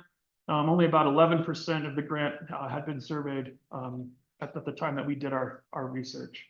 And that was focused along the lower floodplain of Las Huertas Creek, in conjunction with several utility projects, as well as along New Mexico 165, which is the main road through the grant, and other roadways. Although evidence for the human occupation of Las Huertas Creek extends back to the Paleo-Indian period, famously Sandia Cave is located at the headwaters of the creek. No resources dated to this period have been documented by either our fieldwork or in our research or review of NMCR's records. 5 archaic sites do appear in the class 1 results, but like elsewhere in the Middle Rio Grande Valley, occupation of the grant really only begins to intensify during the coalition and classic periods. Sorry, Matt, wherever you are.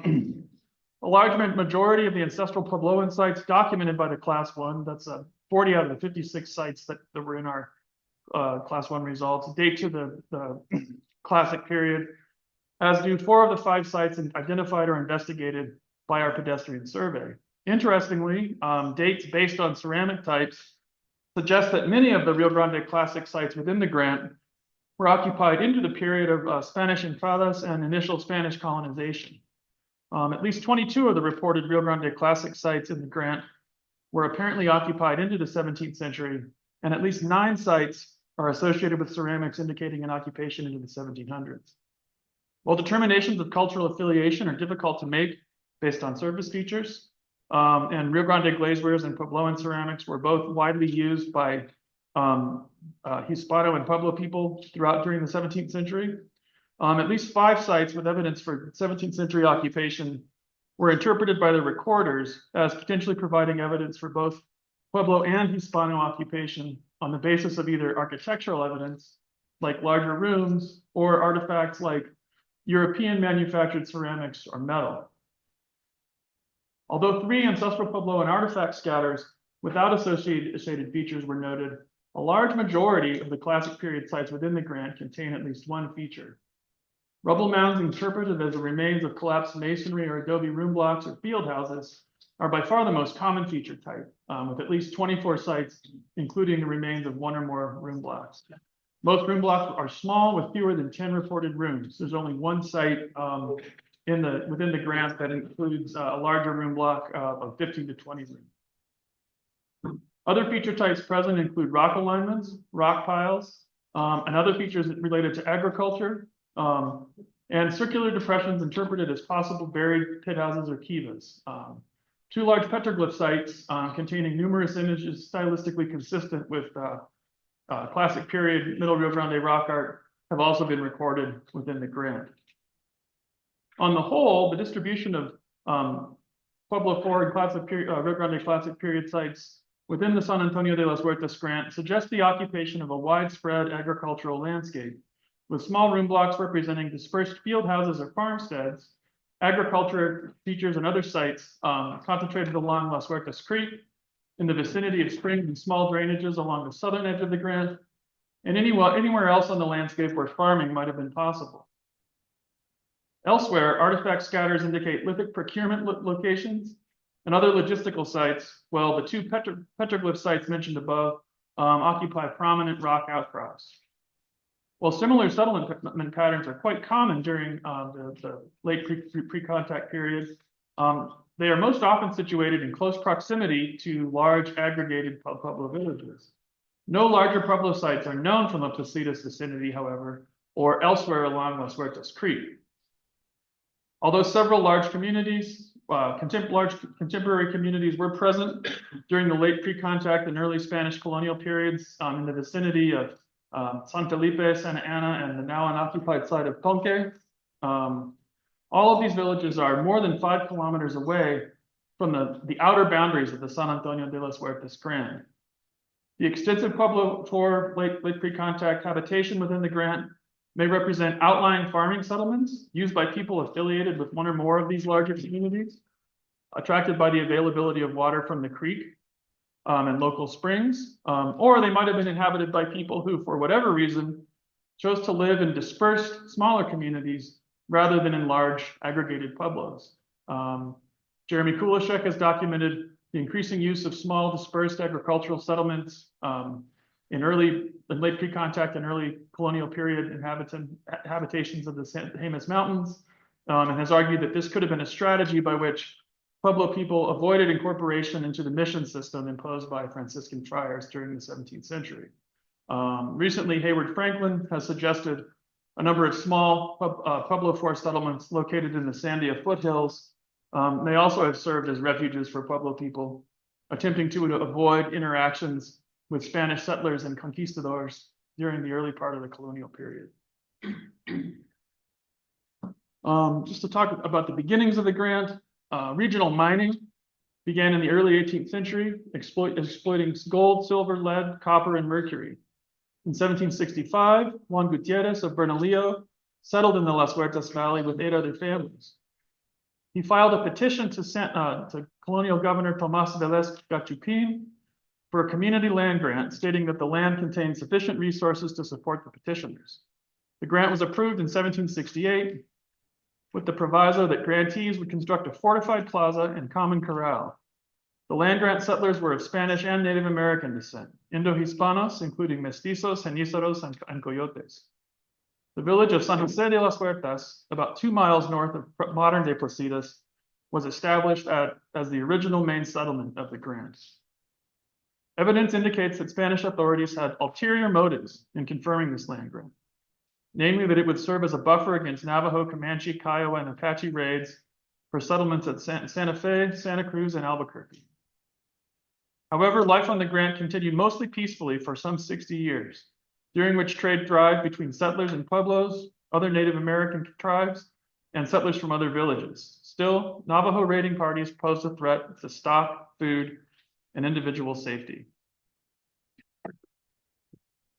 Construction of a water conveyance system began upon initial occupation. Water was sourced from Las Huertas Creek and a few reliable mountain springs.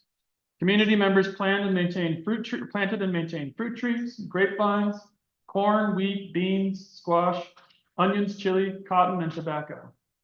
Residents raised goats and sheep, hunted deer, bear, small mammals, and foraged for eligible plants. By 1807, nearly 300 people lived on the grant. At about this time, government officials ordered an increase in local lead mining for musket shot to thwart Apache and Navajo raids. Between 1810 and 1820, the Mexican Revolution against the Spanish colonial government redirected soldiers and other resources southward from New Mexico, and raiding increased. With Mexican independence from Spain in 1821, the Mexican governor in Santa Fe ordered the residents of San Jose de las Huertas to abandon their village and relocate near the Rio Grande Valley, near present-day Bernalillo, and the original settlement was largely vacated.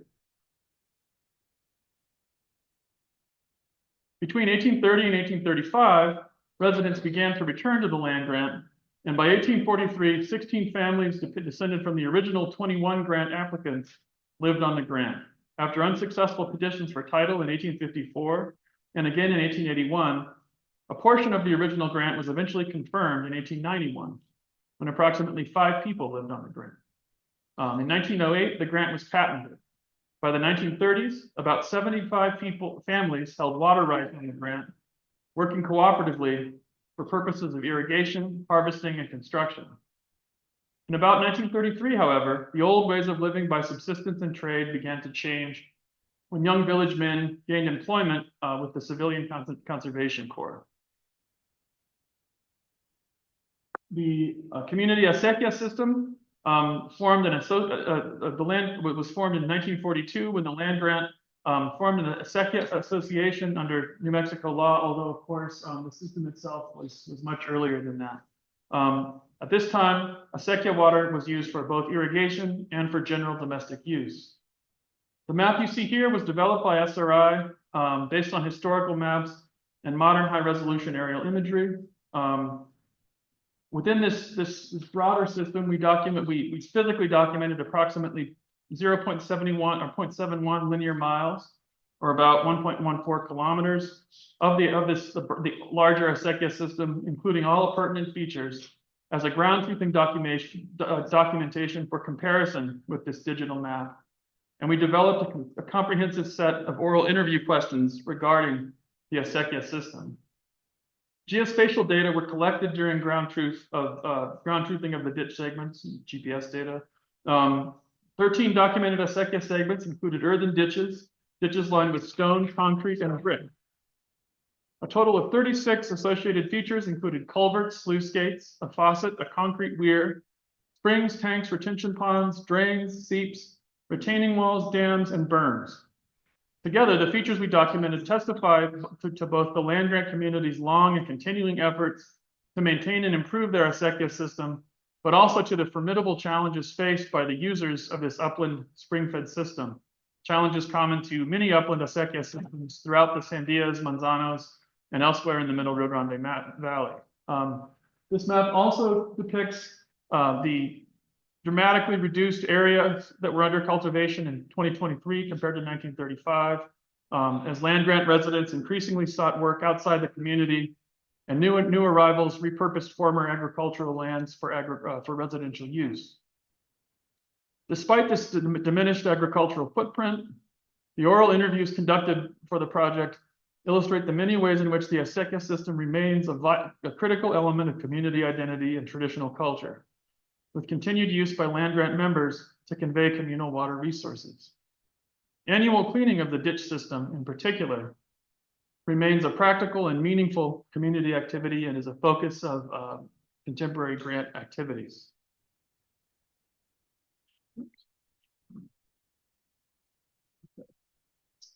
The goal of the cemetery component of the project was to create an inventory of the location, dimensions, and conditions of each burial plot, grave marker, monument, mounding of soil, copings, pads, and vaults. We mapped and documented 200 burial plots within the land grant cemetery. The number of individuals buried within the cemetery is higher, however, given that joint plots were present and several of community members indicated to us that unmarked burials are also present within the cemetery. Burial plot location was recorded by cross-referencing aerial imagery with hand-drawn maps of the layouts of portions of the cemetery and geospatial data collected in the field. Following fieldwork, the hand-drawn maps and geospatial data were augmented with an analysis of higher resolution aerial imagery and archival images to map each individual plot with greater detail and accuracy. Grave marker and monument dimensions were also recorded, and our documentation included a record of condition, of monument condition, rating damage, weathering, or disturbances from none to high. One archaeological resource of particular interest to the land grant community consisted of two heavily eroded features exposed at the base of a hill. A fire-cracked rock concentration associated with a partial thermal feature believed by the community members to be an adobe horno or kiln. Although well known to members of the community, this resource had not been formally documented by archaeologists. So at the grant's request, we documented these resources as an archaeological site and excavated the thermal feature to expose intact portions of its structure. 12 archaeomagnetic samples were collected from multiple locations across the exposed wall of the feature by Dr. Shelby Jones at OAS. And the analysis provided archaeomagnetic dates within the late 1800s, as well as we're kind of thinking anomalous date from 2010. Given the presence of fire-cracked limestone fragments abutting the structure, we interpreted this feature as the probable remnants of a lime kiln used for plaster, mortar, or cement production. This interpretation suggests that use of the feature likely dates to the late 19th or early 20th century, prior to the widespread commercial availability of these products for construction. Land grant members have expressed an interest in preserving this feature for future interpretation or research. An important element of the project was the development of interpretive signage and a public brochure. 3 signs were developed and installed at 3 locations within the grant chosen by land grant members. The signs allow the community to share their heritage with visitors and future generations. One sign explores human occupation of the land before the grant was established. Another focuses on New Mexico land grants in general and the San Antonio de las Huertas grant in particular. And the third sign provides a historical perspective on life on the land grant. The 2-sided trifold brochure summarized all the information presented in the interpretive signage, as well as the primary project themes. All in all, this project demonstrated that historic properties associated with the San Antonio de las Huertas grant have great potential to add to our understanding of local and regional history. At the local level, they can add information about internal village structure, demographics, and land use, site layout, religious and civic support infrastructure, interactions with nearby villages and intrasite transportation, ethnicity, socioeconomics, and subsistence within the San Antonio de las Huertas community, the struggle for recognition of land ownership, and community pressures related to the influx of non-grant member residents into the Placitas area, and changing land use during the later historical period. At the regional level, historical properties associated with the land grant can add information about intersite relationships, including trade, commerce, conflict, the development of transportation nodes, interaction with government entities under changing political systems, and the endurance of the land grant descendants and as well as later residents of the Placitas community. After more than 250 years, descendants of the original grantees continue to live and thrive on this land. In the words of one of our interviewees, I think that the preservation of this kind of life and connection to the land is the land, but what it produces, the crops, the chili, the corn, whatever, and the people that it feeds are the important thing. I think land grants mean more to me than land. They mean a community because that's what sustains them. SRI is honored to have had the opportunity to assist the San Antonio de las Huertas land grant community with this project, and we thank the land grant and its members for allowing us to help them to present and protect this part of their history. Thank you.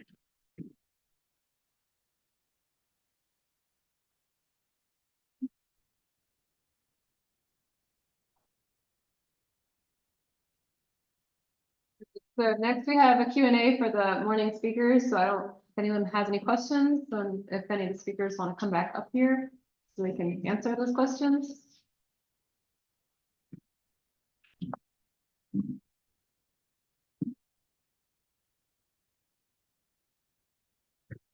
Yeah.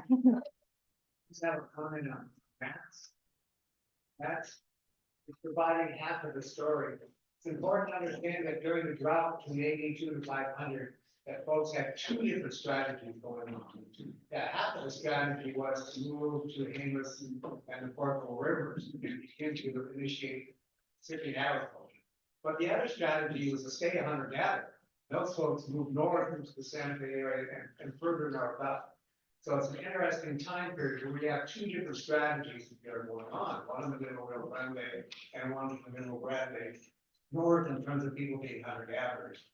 I just did a study of a 7,000-year sequence at the G2 rock shelter, and it shows that hunter-gatherers were continuing to reside in the northern Rio Grande until the Upper Chama, all the way until 1300 until Pueblos moved into the area. So, of course, there's always, as I say, the emphasis on Pueblo archaeology, but there's a hell of a lot of interesting hunter-gatherer archaeology. Hunter-gatherers are staying around all the way up until 1300.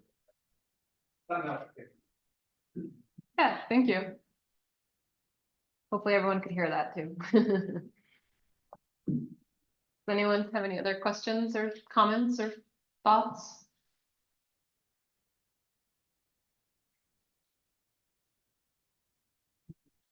Unless you're all hungry and want to go for lunch, I totally understand. Cool. Well, thank you all to the morning speakers, and then I guess you guys get an extra half an hour for your lunch. Plan to come back here at 1:45 for the remainder of the talks.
Gonna do it.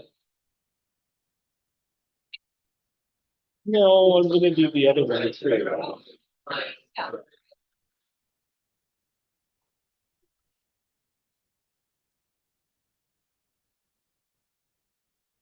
Because I think everybody, I think a lot of people would want to see it. Sure.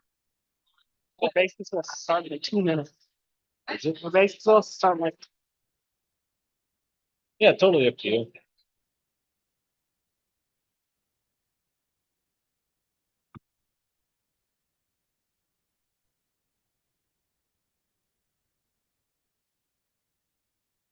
Oh, I'm next. Aren't I? what? No, I'm not. No, you're not next. You're after the break. No, you're after me. You're right after me. You're in 2. You're right after me.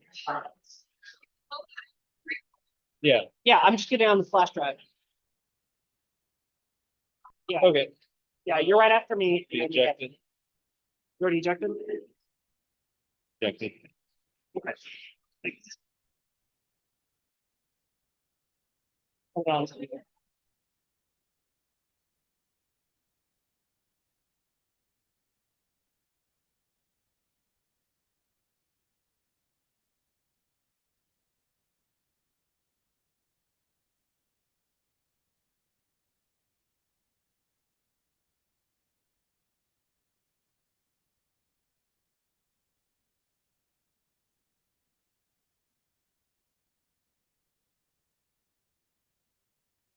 Okay, so like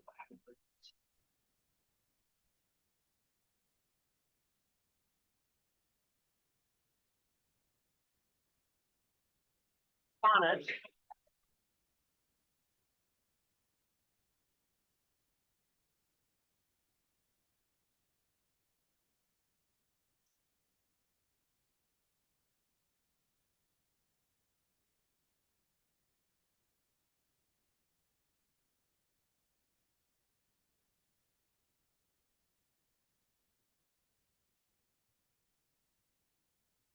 Tripping hazard.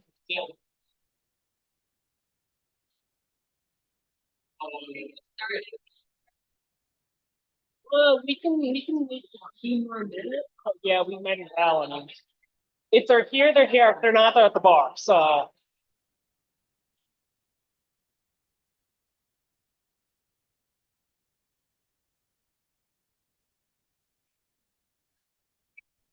no, we'll just start. That's all we get. I know, but that's down.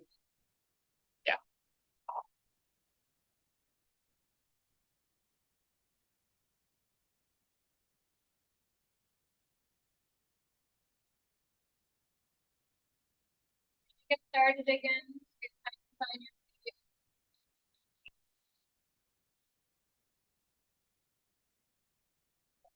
Yeah, this is not the loudest. Can't hold here, so just make sure for those. All right, so the next title is Past Life Ways and Patterns on the Far West Mesa of Albuquerque by Thatcher Seltzer Rogers. Yep. Hi, everyone.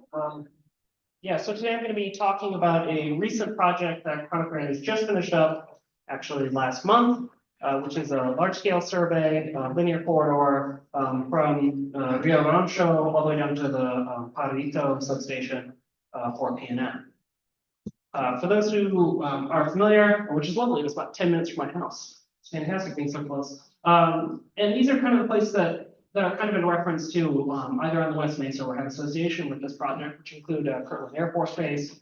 One of the most important things on the West Mesa, if you've ever been out to Devil Eagle or in that vicinity, is the old World War II bombing range, where they used for testing of targeting systems, not necessarily munitions. So lots of concrete filled and cement filled UXOs, but not necessarily actual active ordinances. And they did do mostly cleanup, although there's still quite a bit left there.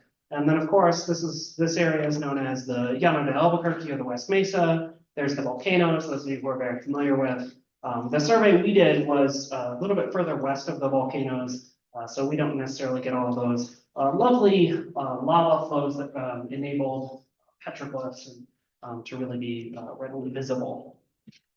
And of course, it's a highly dynamic landscape of faults and topography, including sand dunes and other features that enabled a variety of different peoples in the past to utilize these different landscapes over time, including scenic views of the Sandia Mountains and the upper bank of the West Mesa, which would be above the floodplain.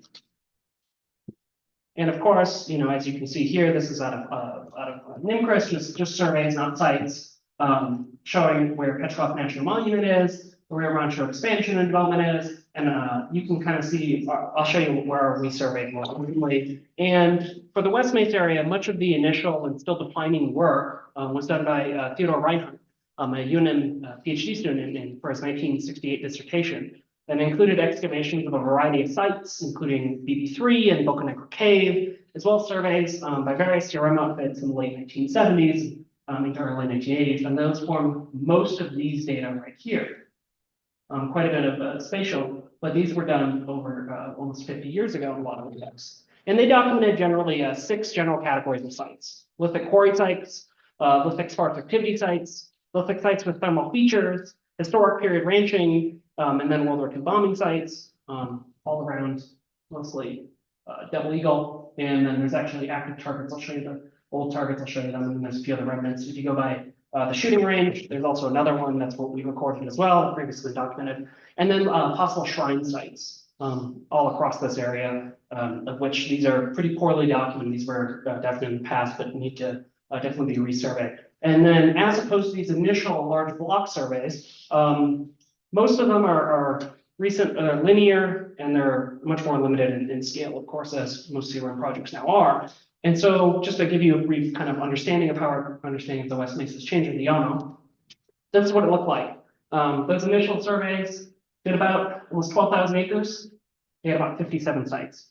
So they came out with about 207 acres per site. So if you're doing a survey out there and you're looking at this, you think, okay, we're not going to find a lot of archaeological sites, a lot of context out there.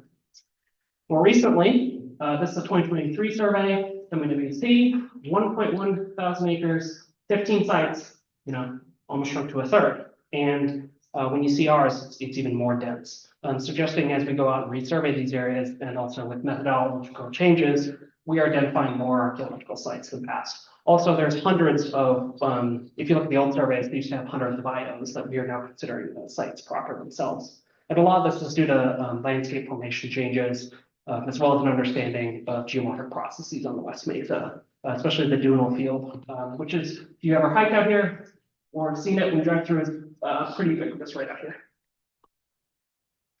So we did this for, it's called the Pajarito Rio Puerto Prosperity 3.5 kilovolt transmission line project. It's for PNM. We surveyed just shy of 2,500 acres within the corridor, mostly private lands, a bit of state trust land. We found 51 sites with 15.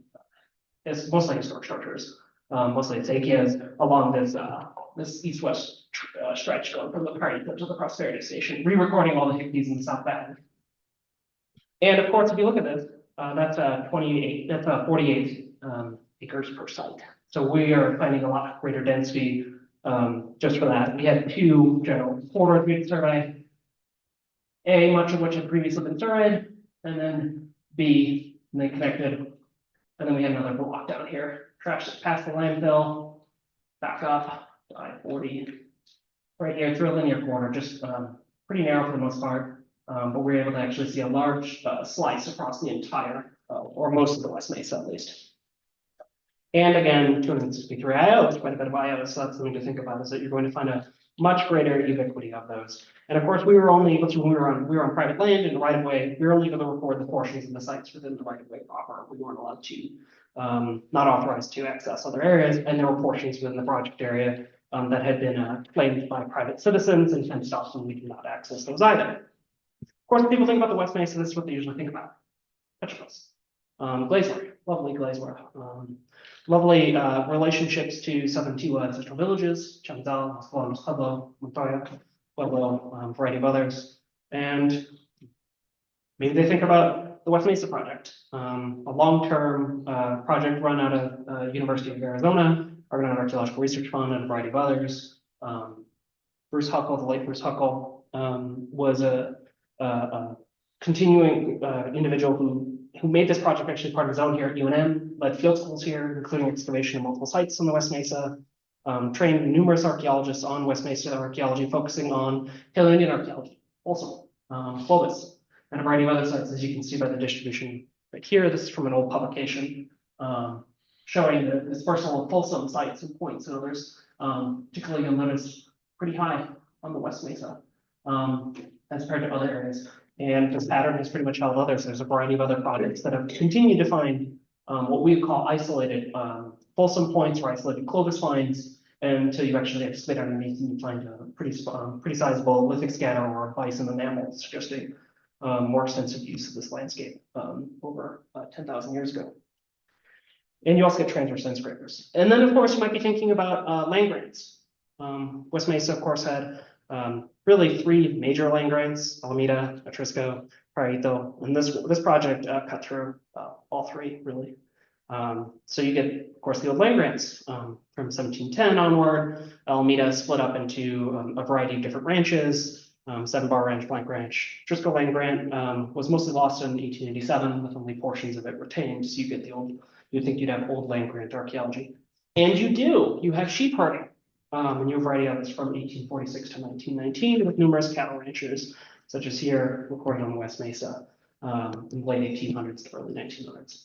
But most commonly, when oftentimes we think about this landscape, this is what we think about.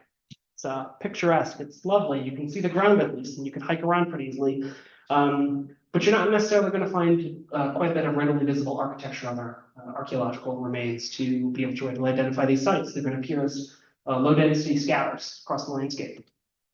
And that's if you're fortunate, it looks like that. If you're not fortunate, it looks like an old beach, sand dunes, which means if you are on state land and you are testing, make sure you know where to put your hole, because you might miss the entire depth of the cultural deposit and inaccurately inform eligibility.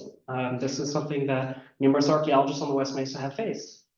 We had to survey through this, finding numerous thermal features that were partially deflated or exposed on this. Suggesting that there's quite a bit of, well, we didn't always have diagnostics, but they're probably archaic period mostly. Archaic period use of the landscape at the time.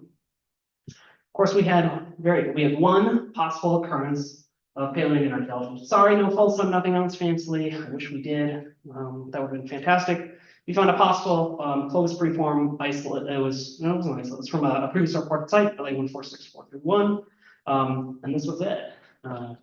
What we did find was quite a bit of archaic, a lot of late archaic on the landscape. Not too much middle archaic, not necessarily unsurprising, but a substantial number of late archaic points, some of which kind of defy, at least as far as I'm concerned, and I guess I'll have to go check out that new book, which I haven't yet had time to, such as this one, which is kind of like it's a Guadalupe-like point, but it's not, it's been serrated and notched.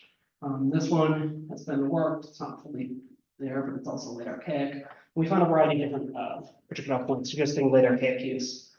We also had a variety of thermal features that we were able to identify on the surface, including ones that had been exposed in the middle of a roadbed, as you can see here. So they've been plated and only partially exposed. A variety of FCR scatters dispersed, or in some cases, unfortunately, pulsed at level. including previously reported sites of which they had recorded at least 4 hearths, and now we only had remnants of possibly 1. This is kind of the sad reality, is we're going to lose both in terms of natural geomorphological processes, but also modern development a lot of this area on the West Mesa. And I want to reiterate that PNM, although they were required to do this survey on state land, willingly did cultural compliance for the entire private land portion, and are consulting with a variety of tribes on this project. So we've been supporting them in those efforts, and the report is currently sitting on their desk for review, so we'll see what they say. Got a couple shirts. Sorry, Alex, didn't have that many. I wish we had a lot more. We had some Seedle whiteware, had a few glazeware. Really not that many. I think in total we had about 20 ceramics across this entire area. I had expected a much higher proportion. Showcasing some developmental. Of course, we had Red Mesa, Cape Teflana. We didn't have any St. John's, no White Mountain redware. We had some Agua Fria. We had, I'll show you later, Sinagia glaze on yellow. Didn't really have any definitively late glazeware or anything else like that, kind of interestingly enough. One possible pot drop. Don't know the age necessarily, and the list was smudged. And then a couple IOs.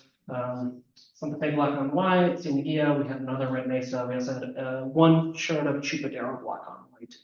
But overall, very low density. But of course, the archaeology of this landscape isn't, as I said before, isn't just related in Paleo-Indian, Archaic, or ancestral Pueblo. It's also related to historic period landscape.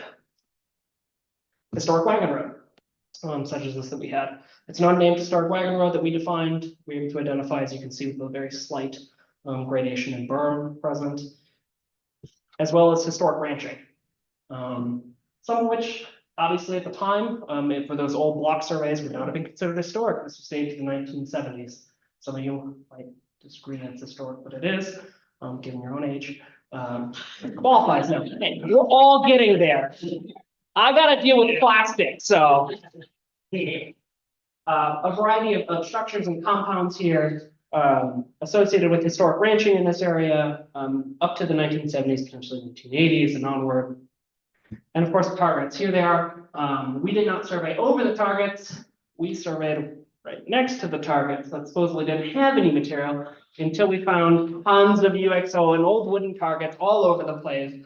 And our crew graciously notified us right away, and we had said, oh, we're nowhere near the targets. And we're told it's clear, there's not going to be that many UXO. There was a lot of UXO. It was just scrap metal, thankfully. We didn't actually have to call Kirtland and have them drive over and demo the whole thing. But something to keep in mind when you're on the West Mesa. So I'm going to keep this, this is near the shooting range. So I'm going to keep this brief. So key takeaways that I want you to take from this brief presentation of archaeology in the Llano is from a very slim corridor that crosses pretty much all the ecotones you can find. Paleo-Indian IDs are oftentimes occurring as happenstance, isolated point toponyms and other things, or isolated transverse end scrapers, or bison enamel, as you find a little bit to the north of Rancho. But the indications of reality, they suggest that there's more to see. You have to shovel test, or at least do test excavations in order to be able to determine this more and more frequently. I mean, any of you who've worked on the West Mesa probably can attest to this. Until you've actually, especially in these Paleo-Indian locations, this is what Bruce had as well, until you actually start taking the surface off and digging down, especially beneath the dune, you don't necessarily know if it's an isolate or representative of a full site. Archaic and proto-archaic, particularly late archaic, is extensive for various activities. This has been long argued for this area, that there was really heavily exploitation of the landscape during late archaic, particularly for thermal features and the roasting. We did not identify any evidence for structures, even though excavations by Theodore Reinhardt had found multiple structures that you can find in this dissertation. Limited formative period, mostly early to mid-developmental, mostly mid-developmental and then early classic. The only sort of sites that we necessarily found were mostly, especially in the southern portion, when we're on these below the sand, south of the sand dunes, when you're on these eroding out landscapes, are localized testing of chalcedony cores and chert cores straight off the ground. In fact, that's pretty much all you find. They just pull it up and knock a few flakes off and toss to the side. So you find about 20, 30 cores and numerous primary and secondary flakes, or however you want to define them, early stage reduction flakes. Obviously, historic World War II bombing, and a lot of this obscures underlying patterns. A lot of these sites, especially the previously reported sites that were recorded as bombing targets relating to Kirtland, we found underlying prehistoric archaeology. We found a variety of flake stone and other materials, suggesting that there need to be careful and well, literally careful, but also more cautiously when you're going through surveying and documenting these resources. There are sites underneath those that were used for target practice between 1941 and 1946. It generally fits well with the earlier closed model of shifting value of the area, but we do have to start questioning the geomorphic patterns. How, and this we saw in a variety of places, Alex has documented very well down in White Sands and others, looking at the sand dunes in relation to historical patterns of use over thousands of years. That's beyond the scope of this. Obviously, we need a much more, probably more linear survey and test excavations to determine this, but that's something to consider. And then perhaps one that I want to leave you off with thinking about is we know that during the historic period that there were trails connecting Parisian pueblos to southern Chihuahua locations throughout the landscape, as well as those wagon roads that went east-west and others. We don't know necessarily as well where they are or where they lie, or at least we can't see them. And I would highly suggest that if we started to integrate those IOs as we have done in South Central and Southeastern New Mexico into a larger geospatial database, we might be able to start to delineate these pathways that would otherwise be obfuscated by the fact that we just go, there's 200 IOs in the survey block or 300 IOs in the survey block. We need to start looking at them geospatially. Anyway, that's it for me. Thank you.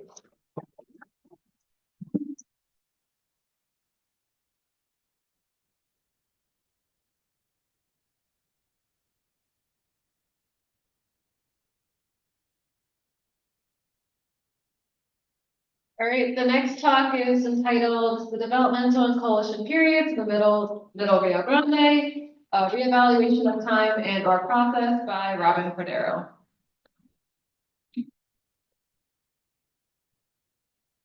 Afternoon, everyone.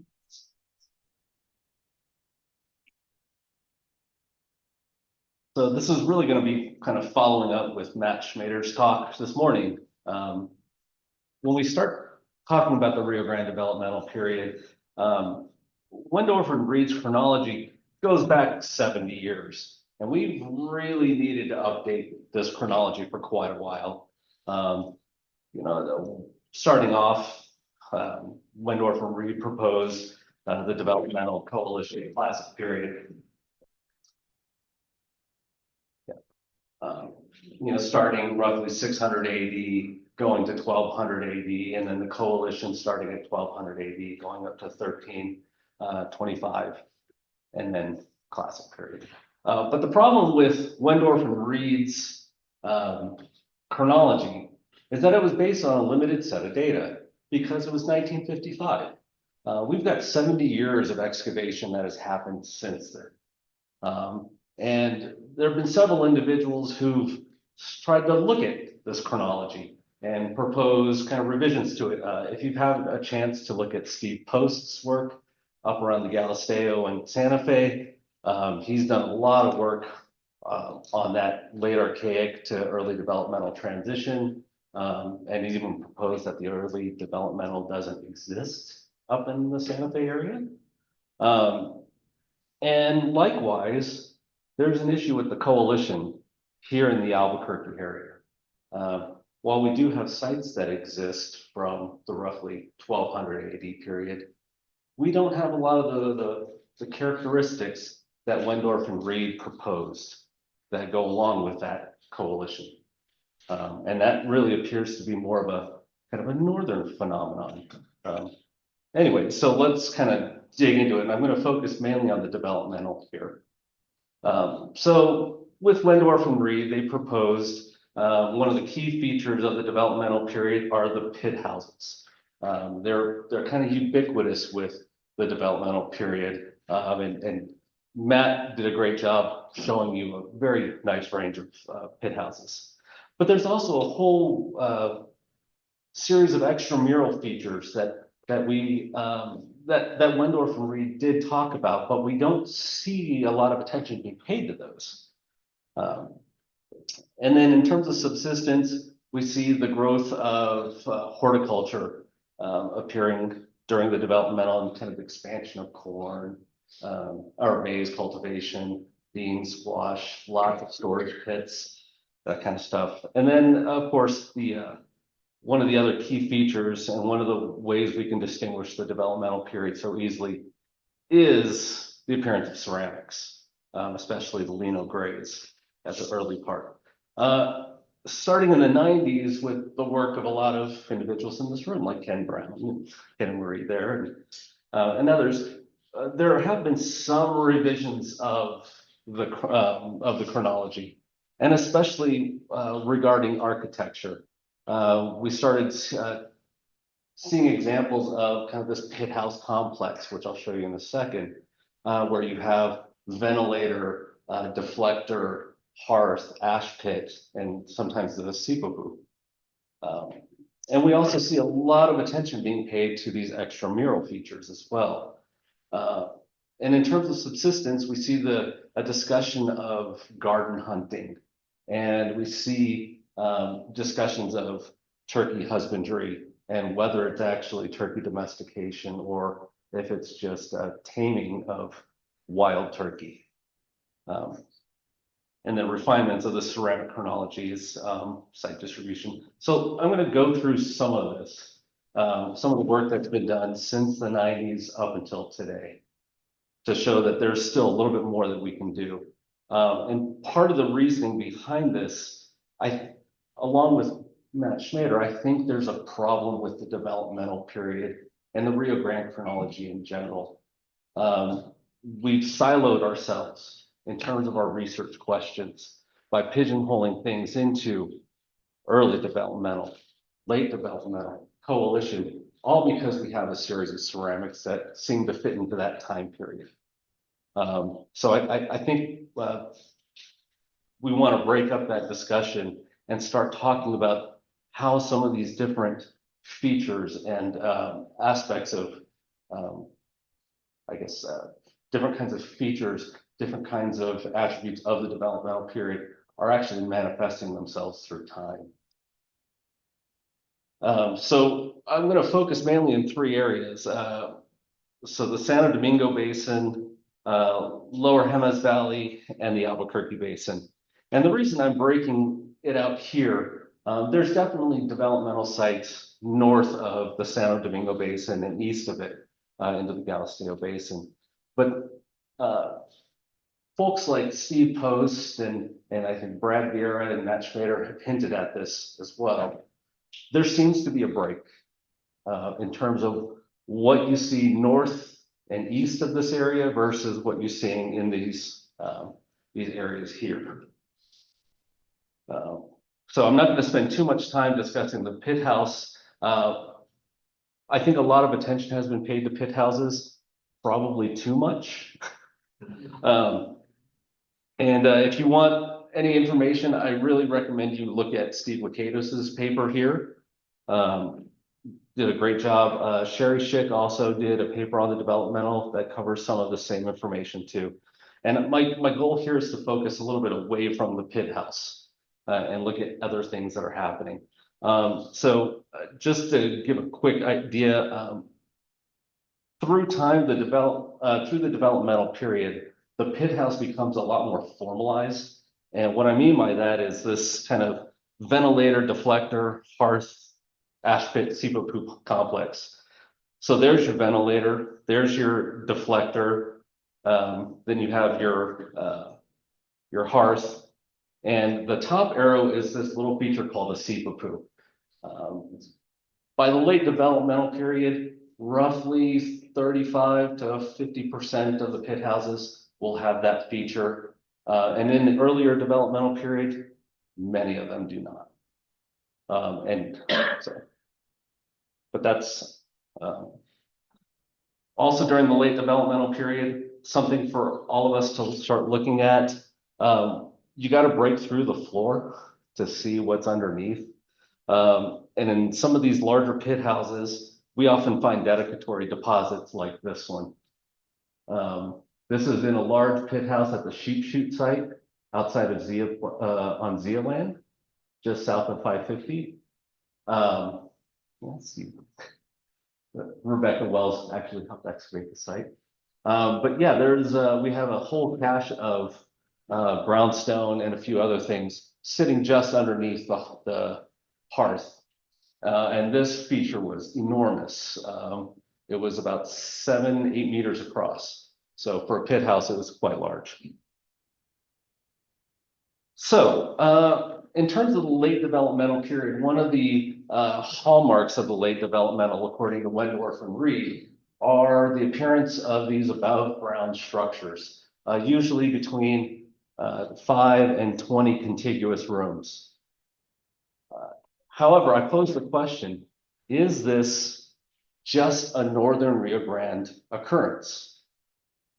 When you look at this, the area that I've defined, we almost never see these. In fact, these kinds of structures during the late developmental really are restricted to the area around Kochi. There's a couple of instances of 2-room above ground structures, but they're fairly uncommon. There's one that the BIA excavated outside of Zio Pueblo. But what we do have in this kind of southern northern Rio Grande are these kinds of features. They're fairly ephemeral, but you'll see just rows of post holes. And sometimes a little hearth or a storage pit in them, or you'll see features like this. This is from Marin's excavation at 98th Street, where they've got a nice little plaster walled and plaster floored feature. And if you guys have wanted to look at more on the developmental in Albuquerque, I really strongly recommend you look at this report. There's some really funny stuff going on. Nice job, Tony. But we see these above ground structures. They tend to be fairly ephemeral. And what we're probably looking at, especially with something like this, are ramadas. So we're seeing these outdoor workspaces, but unlike the kind of northern Rio Grande, where you have room blocks, there's not a need for the room blocks. There's not a need for those kind of heavy duty structures.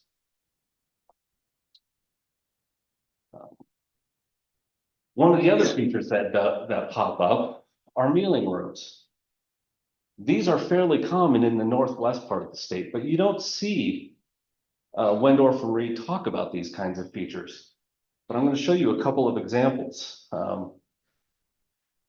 So this feature here was again from some excavations that OCA did at LA 25862. And what you see are these 3 little basin features here inside this room, and then a 4th basin feature here. That's a fairly deep room, but this follows some of the layouts of mealing rooms that you see up in the northwest, only these aren't, you don't have the chamber or the walls in between the different pits. Here's a couple of, here's the same feature here. And you can see the 3 different pits here, and then there's a 4th one here. And at 98th Street, where Marin excavated, there is this also, this feature, and I don't think it was defined as a mealing room. But I'm willing to bet that that's what this is as well. And there was a lot of maize pollen in that structure. So this is one of those features that are appearing roughly 750 AD for this structure. And then the dates for at the 98th Street site were roughly 1025 to 1190. So these are appearing kind of at there during the early developmental and continuing through. And these features are not seen in the northern Rio Grande area during kind of the developmental period. This really doesn't appear until the coalition in the northern Rio Grande.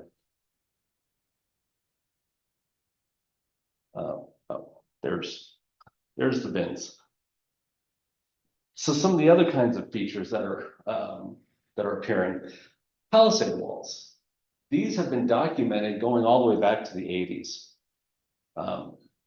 But oftentimes they've been described as windbreaks or just, yeah, I can't even remember. I think one of them was also called a sheep chute, and you'll see it. So here's LA 265. It was excavated by OCA and OAS jointly outside of Peña Blanca. And it's not actually discussed in their report, but on the map, you can clearly see it here. And the late Dick Chapman pointed this one out to me when we were doing research for the Maple project. He said, oh yeah, we had one of those right here. And cracked open the report, and there's no description or photos of it. All we have is this map. And here's the sheep chute site. This was excavated by Hammock in the 80s. And you could see these two lovely parallel lines here encircling this very large structure. And that dedicatory kind of feature that we had underneath the hearth, that's the structure right here. That was the hearth that it was under. So we have this beautiful set of palisade walls, but it's like Hammock was confused and said, well, we're not sure where it is, but maybe it's a sheep chute. So, and then we have this example, which was located, I want to say like not even a 1/10 of a mile from the sheep chute site. And here's this beautiful palisade wall encircling part of this pit house site. And here's what it looks like on the ground. You can see these slit trenches here. And in the bottom of these slit trenches are usually 2 to 3 individual post holes. We have not found one that fully encircles any of these pit house sites yet, but we also haven't exposed a large enough area to see them. So, and in the case of this site, the only reason they're preserved is because these are infilled clay plugs that filled into in those slit trenches.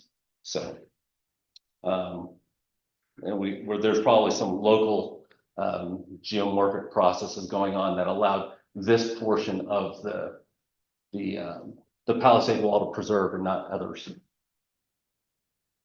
And these start appearing about 935 AD. This is the earliest case that we have, but they continue up through the rest of the developmental. And again, only found in this part of the Rio Grande. It's not seen north of La Bajada or out into the Galisteo Basin. Let's talk about turkey husbandry. We start seeing turkey in the Rio Grande at about 650, 700 AD.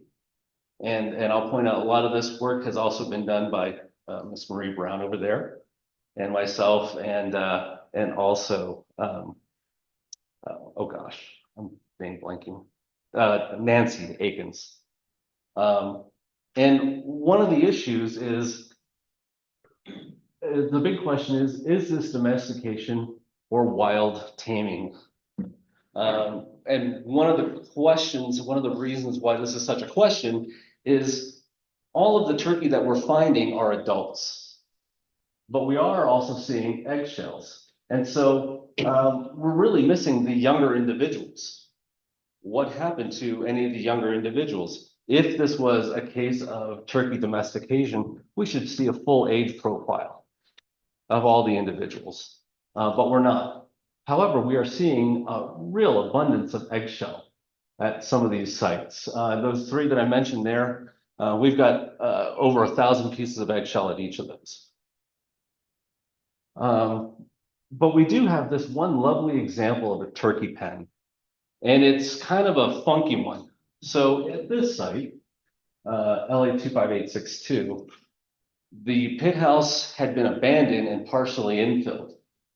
And then it was subsequently leveled And if you see, there's a series of post holes around the outside. And so the partially infilled pit house had a whole row of additional vertical posts put in, almost like a wall. And inside the fill, we have these little bands here. There are two bands, one here, one here. And I don't know if you can make it out, but in this lower band especially, there's a lot of white flecking. That's all turkey eggshell. And just to give you an idea how much, in this one little column sample, when we pulled it out, I was able to fill up 3 film canisters of turkey eggshell out of that one little spot. So we're pretty sure this is a turkey pen at LA 25862. And again, this, we have dates on this. It's going to be post 1000. So do we have domestication? Yeah, in some cases, absolutely. Does this mean we have domestication across all sites? No. There could easily be both going on. Oh, sorry.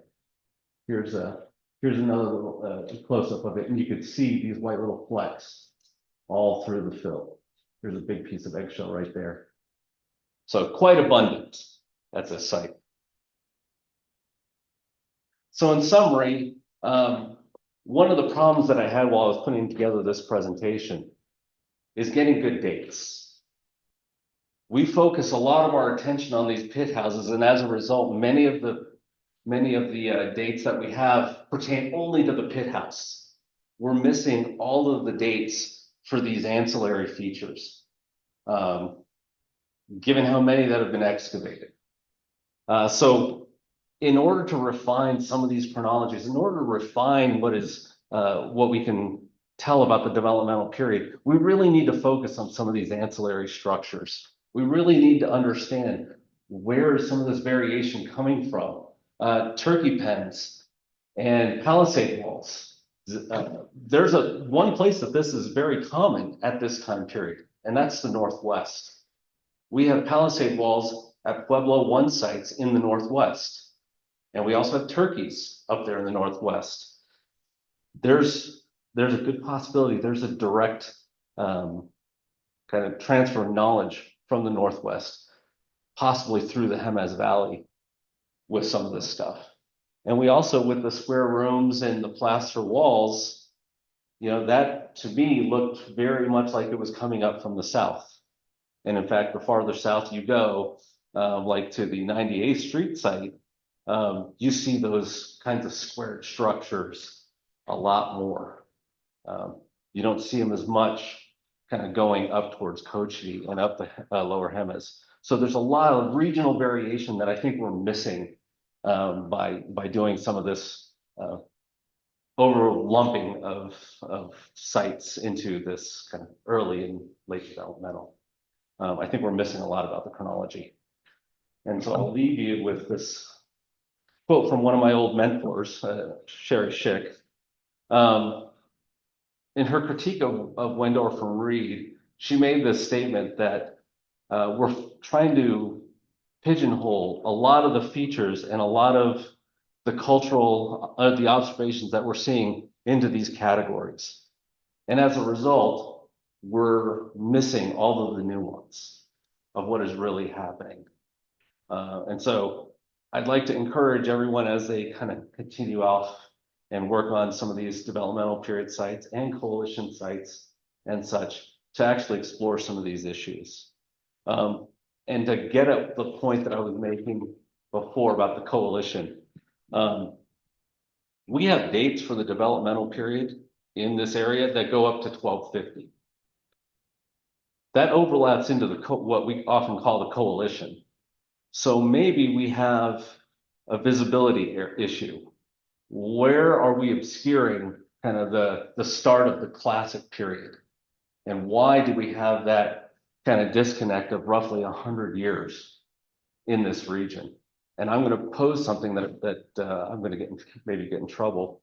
And Alex and I have talked about this. Maybe the problem is we spend so much time relying on ceramic types to identify the start time periods. It's a glaze A, therefore it's 1300. But those, we have to question those dates because a lot of them are based on dendro dates from, say, Tijeras Pueblo, and that may not be applicable. Maybe we're looking at a situation where there is no coalition and we just transition very rapidly from this pit house phase straight into a classic that's starting 25, 50 years earlier than we think it is. So, thank you very much.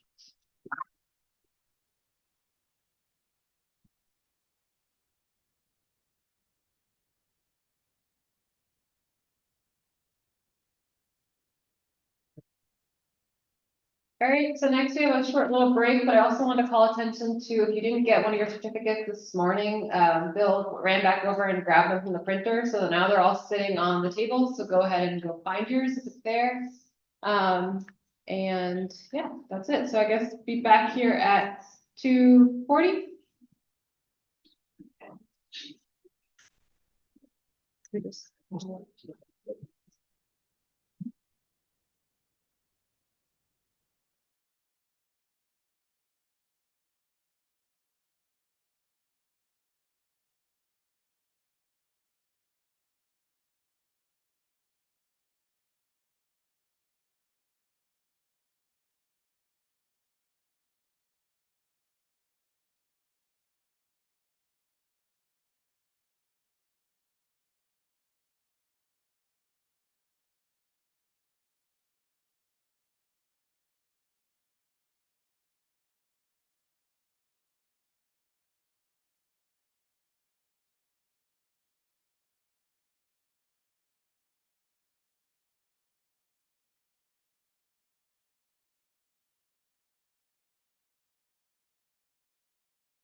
pueblos, but of course the area was inhabited at least as early as the Archaic.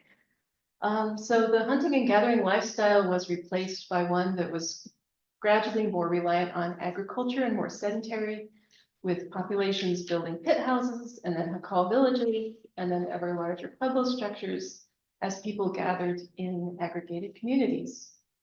So the first Spanish mission in the area was established at the Pueblo of Chilili in 1614. And then those of the Bo, Gran Quivira, Quora, and Tabirá followed soon afterward. So drought, famine, epidemics, and raised by Apaches made life so difficult in the region that all of the Salinas Mission Pueblos were left unpeopled in the 1670s, even prior to the Pueblo Revolt. So the importance of the Pueblos and the mission churches was recognized early, and excavations were conducted as part of the public works programs of the WPA.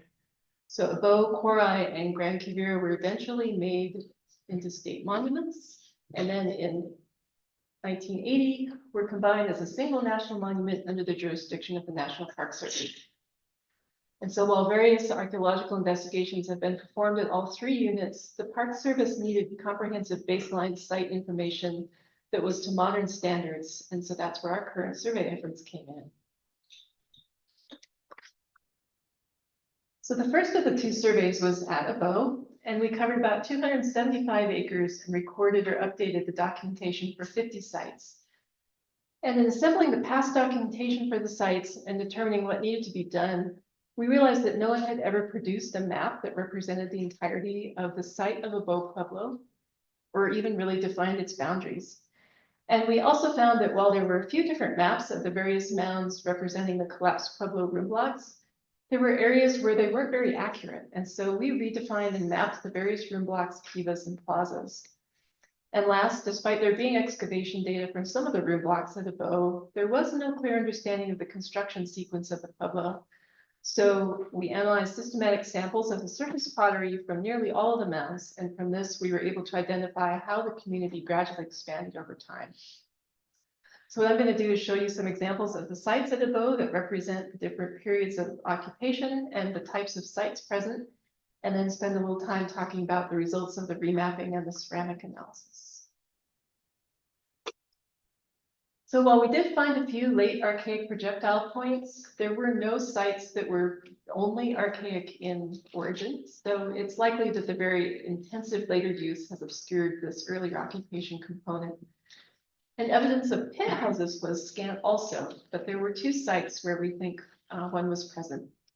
And this one is clearly visible as a circle of vegetation different from that around it. And it's also possible that there were once pit houses where Bo Pueblo is now.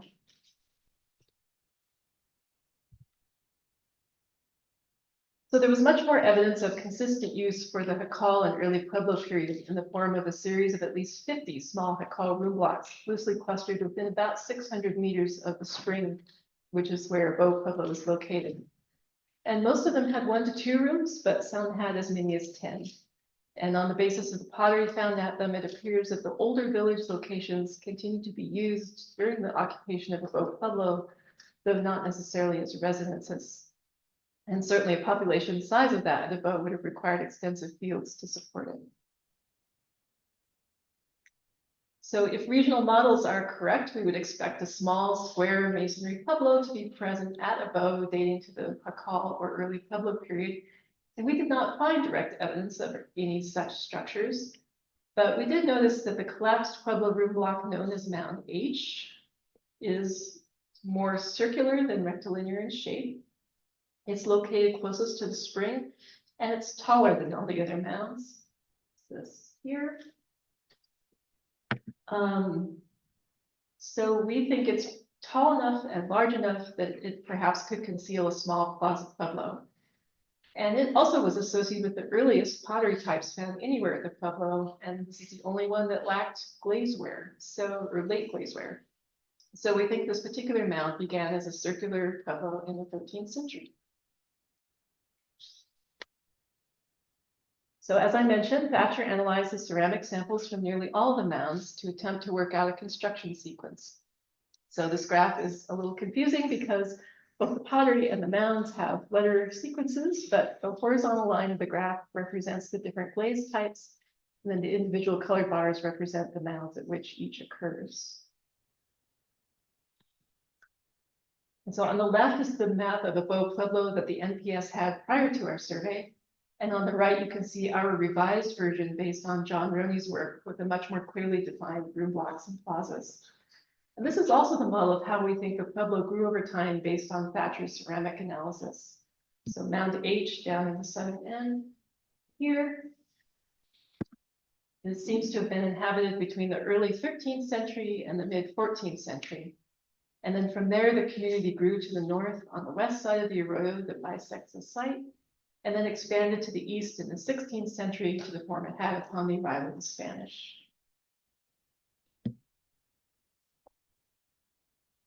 So John also took the time to measure the square footage of the room blocks at Beau and to compare them to the numbers and square areas of other contemporaneous sites in New Mexico. And this list is by no means comprehensive, but it does show that Beau far exceeds other contemporaneous pueblos in the Salinas cluster and rivals others in the wider Pueblo world.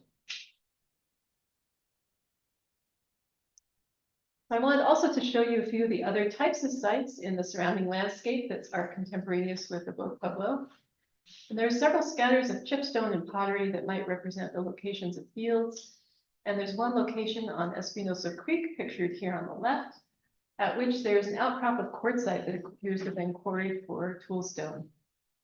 And then one site consists of a low wall in front of a rock outcrop that had a commanding view down Espinosa Canyon to a Beau Pass, which was a long-used travel corridor. So it might represent hunting blind, but it might also have been used to surveil travelers in the pass.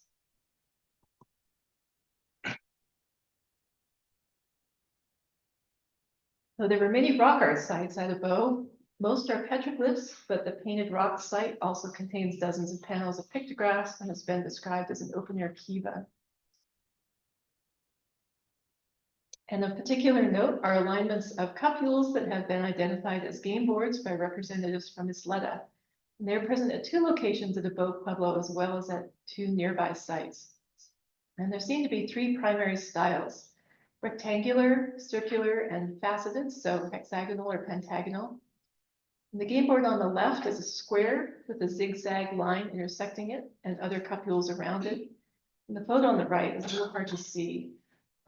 There's a large circle of cupules that surround the possible grinding stick.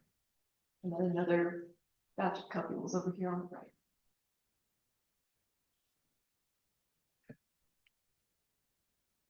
So interestingly, we also found a high number of modified herds that were shaped to be roughly rectangular, and those have been traditionally interpreted as game pieces, though none are in direct association with those game boards.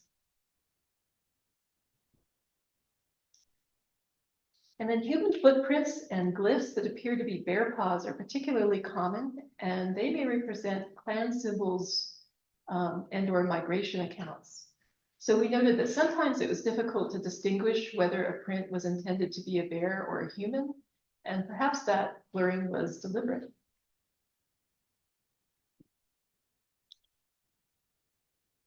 It was beyond the scope of our project to do a really in-depth analysis of the rock art imagery, but in general, it was found to be consistent in style and content to that of the broader region. And motifs included 4-pointed stars, animal paw prints, human footprints, shield figures, snakes, and flutists, as well as animals. And there are multiple faces and masks, and there are 2 instances of human figures holding sticks that may represent relay races, such as those run during the Pueblo Isleta's spring war ceremonial, to regulate the journey of the sun and to strengthen it. And there were also several rayed circles, and these may represent a feathered sun shield, analogous to one depicted in a kiva mural from Pottery Mound.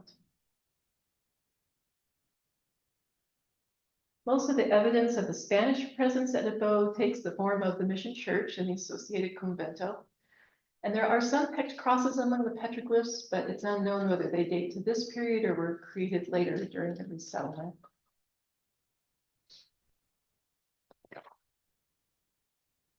So most of the evidence of the resettlement, the post-revolt resettlement at Abo, takes the form of remains of various residences, outbuildings, and corrals that were built by the Cisneros family.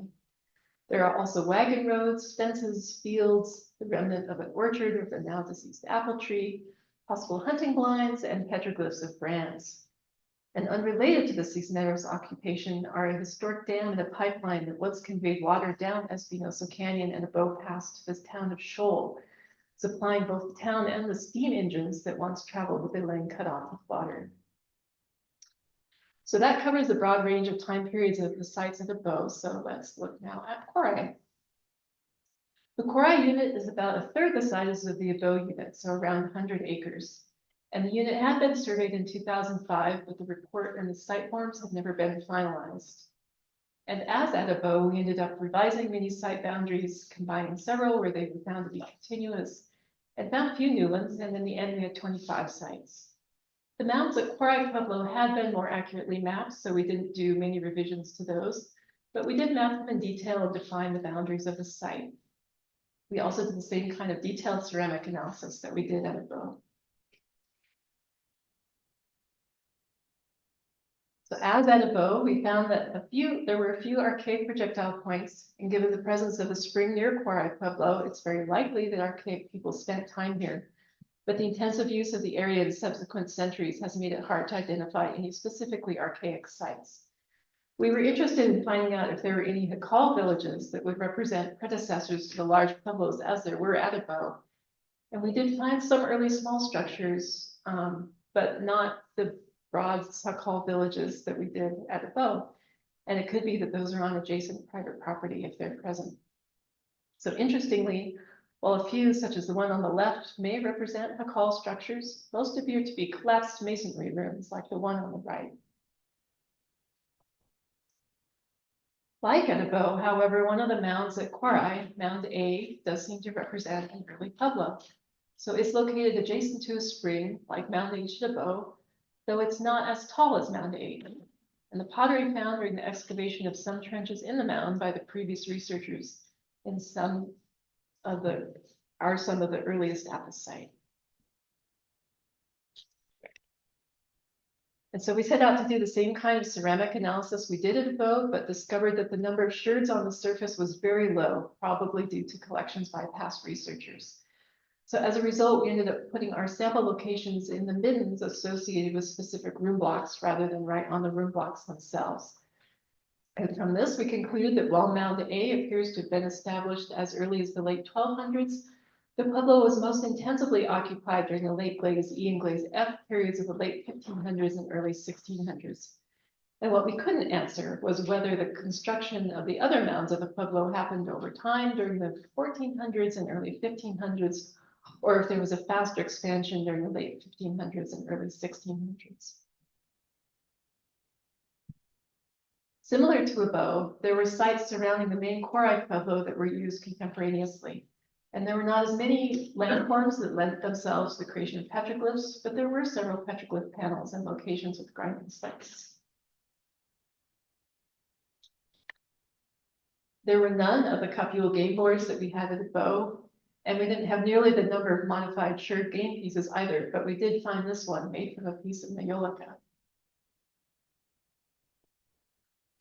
Another site we rather unexpectedly concluded might be associated with the Pueblo occupation was the location that traditionally has been called the Spanish Corral. This site contains a broad, sparse scatter of lithic and ceramic artifacts, along with a roughly circular arrangement of upright boulders with two gaps opposite each other. And that is the feature that in the past has been interpreted as a corral. So we were puzzled because it's at a considerable distance from the Spanish mission and convento, and any livestock kept here would have been very vulnerable to theft by raiding Apaches. The rocks would not contain horses or goats, but the structure is essentially overbuilt for sheep and cattle. So the large stones are inconsistent with Spanish colonial construction, and there's no metal artifacts or European pottery, at least on the surface. So in addition, we found a long wall that had not been previously documented. And it forms a broad V with its apex near that stone enclosure, though not connected to it. The west half, shown here on the left, is made of the same large stones and often incorporates bedrock outcrops. And the eastern arm has smaller stones and is more stacked. Both segments have gaps in them midway along their lengths. So either way, considerable effort was put into moving stone of significant size and quantity to create this. And John Roney noticed that the complex resembles a site on the Rio Grande north of Socorro known as Cerro Negro, or LA 31714. So the graphic on the right is a LiDAR image of it. And you can see here there's a circular or subrectangular enclosure, and then it has two walls that extend outward and form a V. So the dating of the features at both sites is in need of further research and refinement. And at this point, we don't really know what function they may have served. So I'm very hopeful that the Park Service might be able to consult with cultural resource advisors from Isleta Pueblo and to see if they think the stone enclosure wall might be of Pueblo origin, and if so, what purpose they might have served. So with cultural affiliation of the Spanish Corral in some doubt, the church and convento, like it above, are the main physical representations of the presence of the Spanish at the site.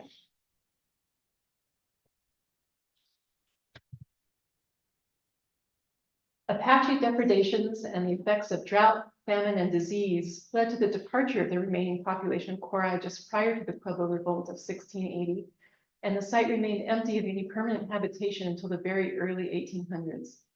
The village of Manzano was founded in 1824 as a fortified settlement, and the Lucero family appears to have moved into the empty convento at Korai even earlier. And this is a map of the Manzano land grant from the 1877 produced by the U.S. General Land Office. And the village of Manzano is shown in the northwest corner of it, and Korai is down in the far southeast corner. So the Lucero family repaired and expanded the convento and built two additional compounds shown on this slide.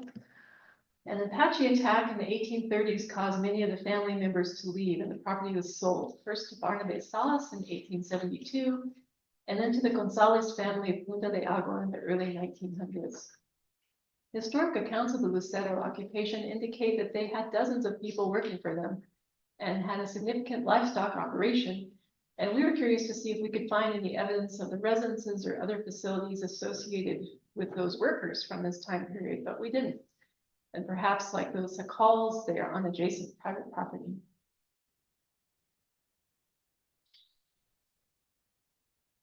One of the other more interesting sites at Korai is this one, and it contains the collapsed remains of a residence and an orno, along with a road trace and a developed spring and apple trees. And the associated artifacts suggest it was in use in the early decades of the 20th century, but whether it was a Gonzalez family member or employee, someone from Punta de Agua, or someone else is unknown. And the associated artifacts include the usual broken bottle glass and dish fragments, but also the back to a pocket watch, the piece of a griststone, a pair of scissors, two glass marbles, and a piece of a whetstone.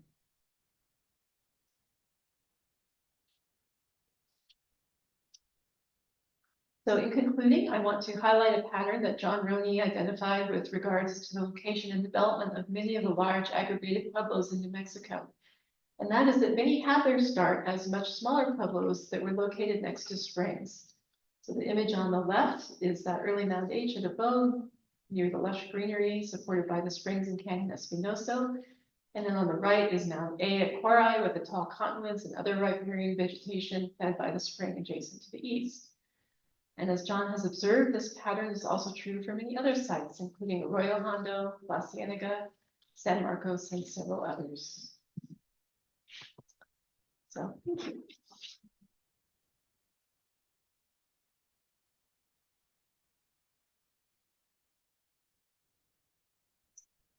Well, it's a tripping hazard. Right.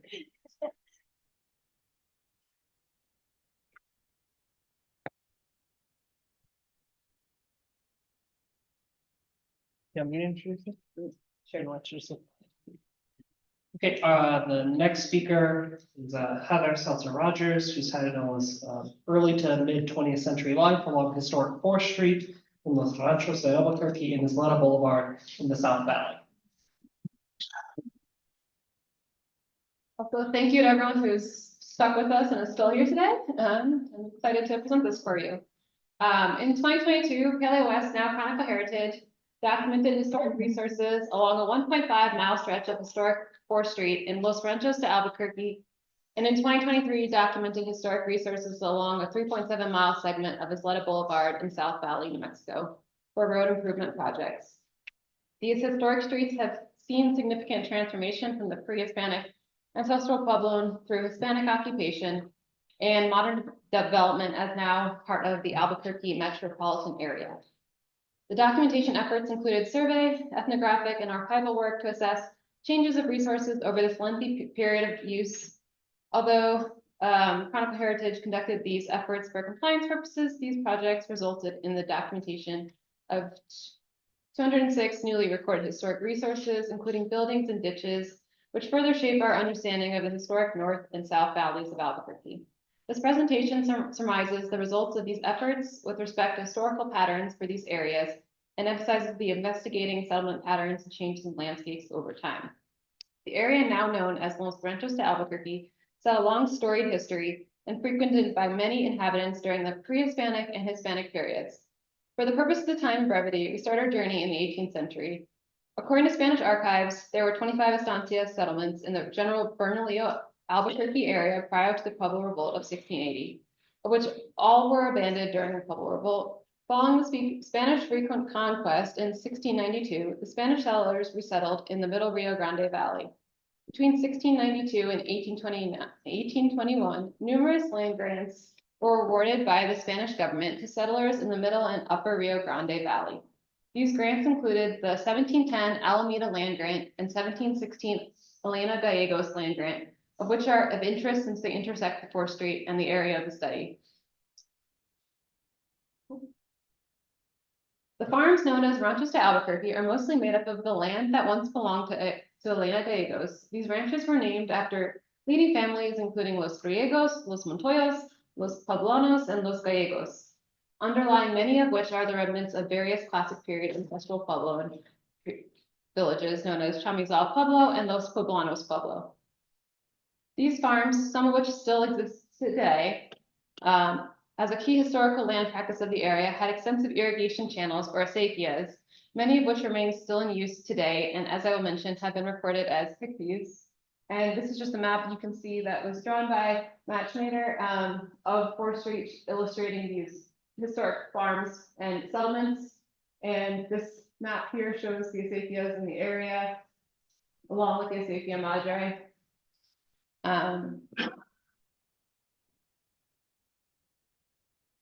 Expanded by these family acequias were earlier irrigation channels dug by the southern Tiwa Pueblos for over half a millennium.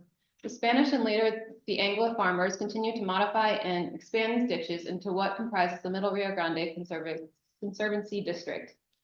They created an extensive network of channels that had their headwaters upstream along the Rio Grande's curving eastern bank and generally flowed in a southerly direction for the full length of the area. Secondary ditches, including laterals, log bridges, and small channel gates were part of this branching system. 4th Street was established to the center of the valley by 1910 and allowed for the construction of buildings along it. Historic documents indicate that a cluster of buildings were constructed at 4th and Corrales Road, now Alameda Road, including a dance hall, store, and a church. These early adobe buildings were constructed in Anglo styles and featured decorative factory-built woodwork along 4th Street.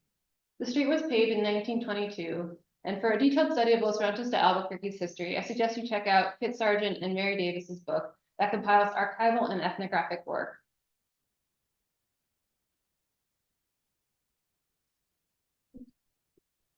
In 2022, Chronicle Heritage conducted an architectural survey in preparation of road and drainage improvements of 1.5 miles along 4th Street, north of Pueblo Solana Road and south of Ortega Road. The survey, this is the area right here along the road.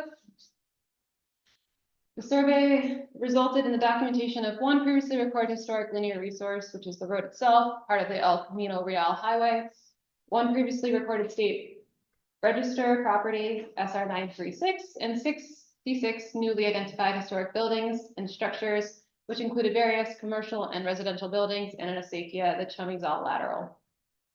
In addition, one historic period archaeological site was also recorded, which was a historic artifact scatter.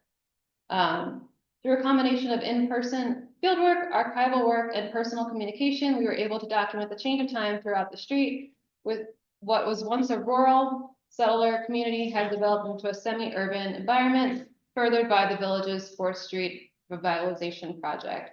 Today, 4th Street is a prosperous nexus with antique shops, grocery stores, restaurants, salons, businesses, and residents that holds onto its historic charm, showcasing 20th century architectural designs. Now, let's take a virtual walk down 4th Street, focusing on the various architectural styles. I'm sure many of you have driven through historic 4th Street and are familiar with the buildings. Most of the buildings on the street exhibit Pueblo revival, territorial, and Southwest vernacular architectural styles.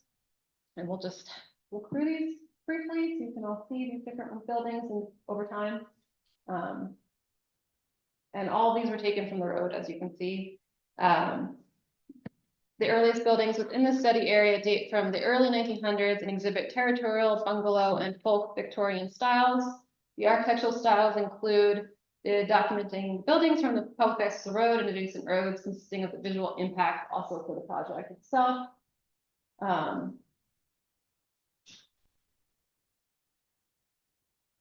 And one unique building pictured here.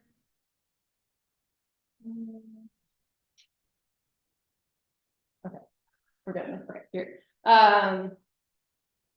Was construction, in 1906 and served as a warehouse and commercial building, supporting local architecture and other industry through its history. And so here's some other buildings showing their styles. This one here is the State Register building.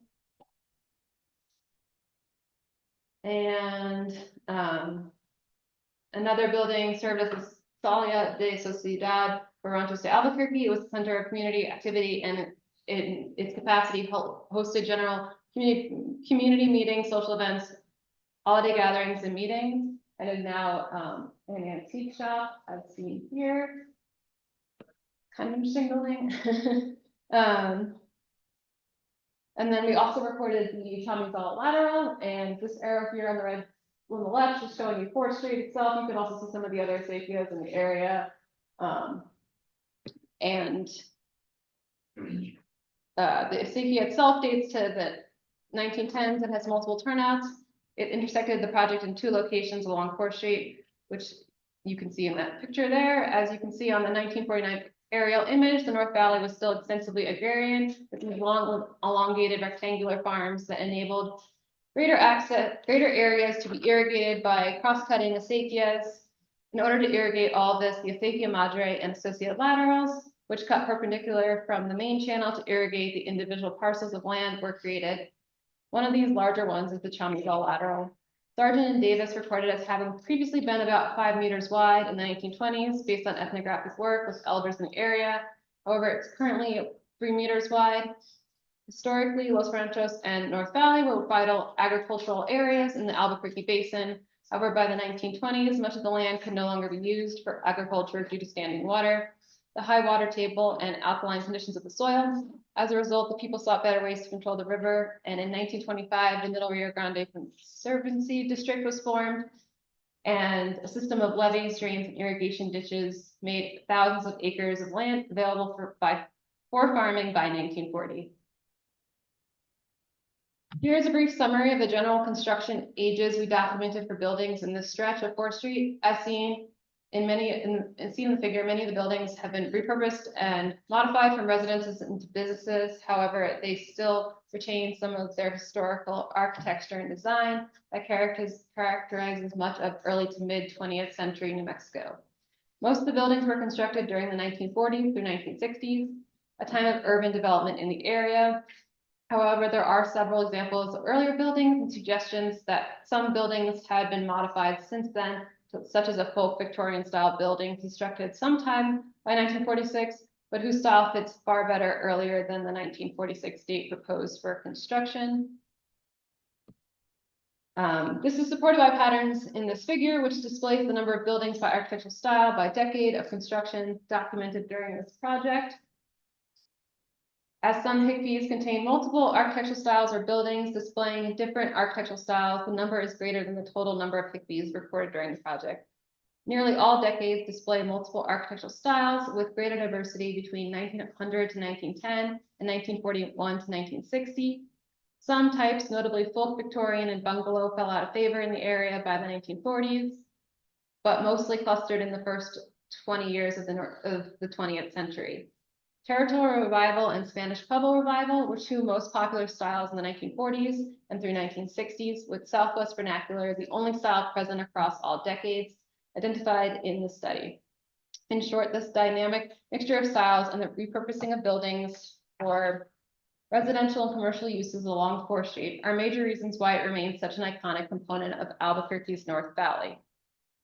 Now to the South Valley. Similarly, for the South Valley of Albuquerque, it has a similar long history, and most relevant to our discussion here is what also occurred through the 18th century to the 20th century, which includes the 1746 Pajarito land grab. The South Valley also had a series of plaza-centered communities such as Los Padillas and Pajarito, and the area remained more as a farmland within the Albuquerque metropolitan area into the 1970s, far longer than the North Valley.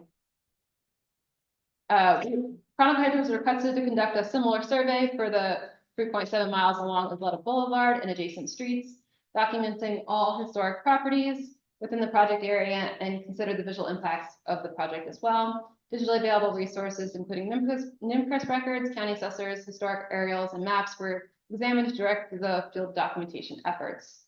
A small portion of this project had previously been surveyed. Previously recorded resources included the historic village of Pajarito, initially established in 1711, an abandoned ditch, and 11 historic buildings, and 1 building listed on the state register. Chronicle Heritage newly documented 134 historic buildings and 8 historic structures, all of which are acequias for the structures. Most of the buildings are residential, with only 16 having a commercial or non-residential function. Buildings were mainly constructed during the 1920s, 1960s along the road, the outliers being the village of Pajarito and the Hubble Gutierrez home.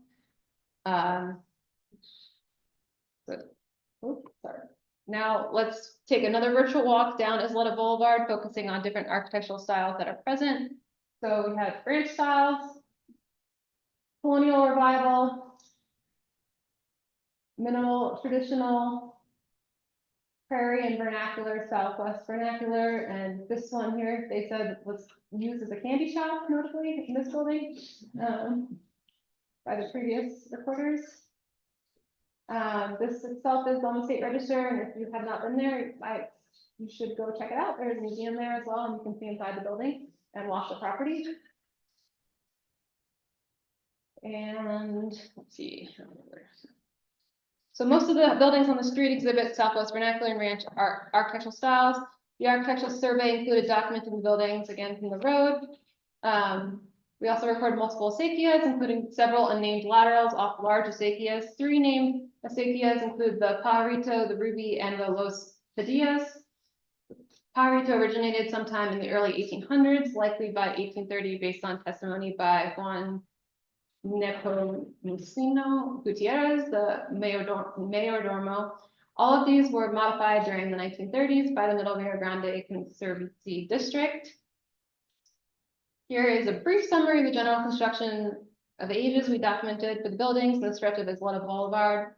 In contrast to 4th Street, many of the buildings retain their uses as residences. This is also supported by a single instance of a commercial style. Most of the buildings were constructed during the 1920s through 1960s, a time of urban development in the South Valley, with 2 buildings predating 1920 and 1 far earlier, the Gutierrez Hubble House, constructed in 1825. Note the more gradual increase in construction, supporting slower growth in the South Valley over this interval as compared to the sharp increase along 4th Street. This graph, similar to the earlier one from 4th Street, displays the number of buildings by architectural style for each decade. As some Higbees, this figure also contains multiple architectural styles or buildings displaying different architectural styles. The number is greater than the total number of Higbees recorded. Nearly all decades display multiple architectural styles with greater diversity, unlike 4th Street between 1921 to 1950. Compared to 4th Street, which had folk, Victorian, and modernism, Isleta Boulevard had styles such as colonial revival, minimal, traditional, and prairie. The most common was, unsurprisingly, Southwest, vernacular, then ranch, then Spanish Pueblo revival. A higher quantity had been modified or were difficult to view, resulting in inability to determine a style. Ranch style predominated in the 1950s and 1960s, whereas Southwest vernacular and Spanish Pueblo revival were most common during the period of Isleta Boulevard's development. Only a few instances of territorial or territorial revival architecture are present. Although both of these areas have their own unique histories linked to agricultural practices in Albuquerque's northern and southern valleys, respectively, both have been crafted and cultural influenced by their spatial proximity to the Rio Grande and the acequias that channel crucial water to historic farmland. They also show different patterns of development and maintenance of their historical character over time into the modern era. And I want to thank the field staff who walked down the 4th Street in the winter in 10-degree weather, and me included, and Isleta Boulevard in late spring to document these building constructions, as well as historic architects Chris Baker and Caleb Gasparak, who assisted with determining architectural styles. And then for those of you that are interested in reading these reports, they're available online. Those are their NMPRS numbers there, so you can check them out. You have access to NMPRS, and thanks.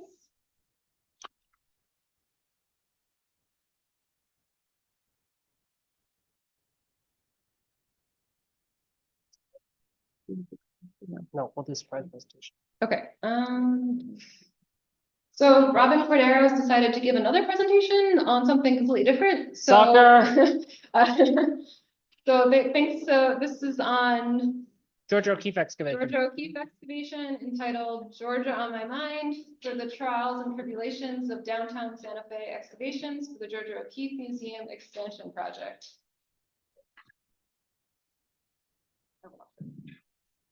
So I'm going to kind of wing this presentation a little bit. This is more of a show and tell of what has happened up at the Georgia O'Keeffe Museum excavations. Didn't intend to give this one, but Heather and Patrick kind of nudged me a little bit earlier in the week. And I was like, I don't know, maybe. So I decided to go ahead and do it. Anyway, SWCA began excavations for the new Georgia O'Keeffe Museum there in downtown Santa Fe. This is located just off the plaza right here. So here's the plaza. Here's the Palace of the Governors. There's the History Museum. And this lot here is where the new Georgia O'Keeffe Museum is. And here's where the existing museum is. This is in downtown Santa Fe. They're building a 5,400 square foot, or yeah, 54,000 square foot museum. And it includes a 22,000 square foot basement that requires excavation down 23 feet. So they're in downtown Santa Fe. And for those of you who are familiar with downtown Santa Fe, there was a really neat little excavation that happened right here. That was the Sweeney Center, Downtown Convention Center excavation that OAS did. And if you're familiar with the results of that excavation, you know why this was, this terrified me, to put it bluntly. But we decided to go ahead and do it. And I won't get into a lot of the hoopla of trying to kick this project off. I'll just go ahead and throw myself into some of the background and the results. So,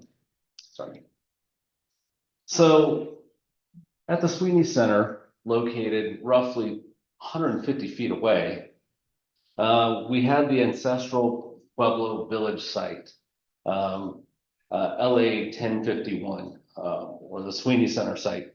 There is another name that OAS has used for the site, a traditional name, but out of respect for the Pueblo of Tesuque, they actually asked during the consultation process that we never use that name again, and that archaeologists should never use that name to promote the site or anything. So out of respect for that, we refer to this as LA 1051.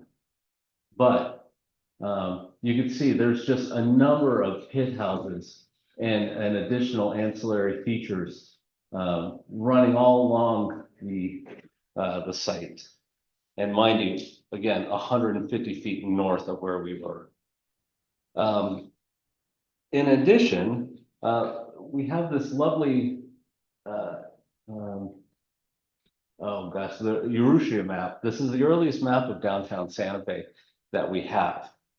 And you can see this is the project area here, and it's just a field in the map. And this map, oh gosh, when does the Urrutia map? 1766. This is important because there's something on this map that should be here but isn't. So this is the Palace of the Governors. We know that there was supposed to be a Presidio here at this time, or at least we've long suspected that there was a Presidio here at this time, but the 1766 map does not show it. So when we entered into this excavation, we were thinking, okay, what are we going to find here? At a later point in time, we have this map, which is the Presidio plan from 1791. But nobody is sure if this Presidio was ever actually constructed in this manner. And part of the reason is because when the US military took over, they plopped the US territorial Fort Marcy right on top of it.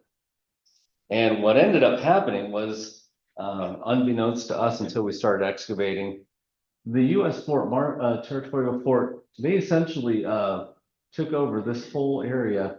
And at least in the area where the project area is, they leveled the property before they started doing the construction of their officers' quarters, which are these buildings here. So we have 3 officers' quarters on this side and then 3 officers' quarters on this side. The lot that we are on specifically covered these 2 officers' quarters. And we did find the foundations of those buildings, but that's not kind of the crux of what we're going to talk about today, although I'll show it to you.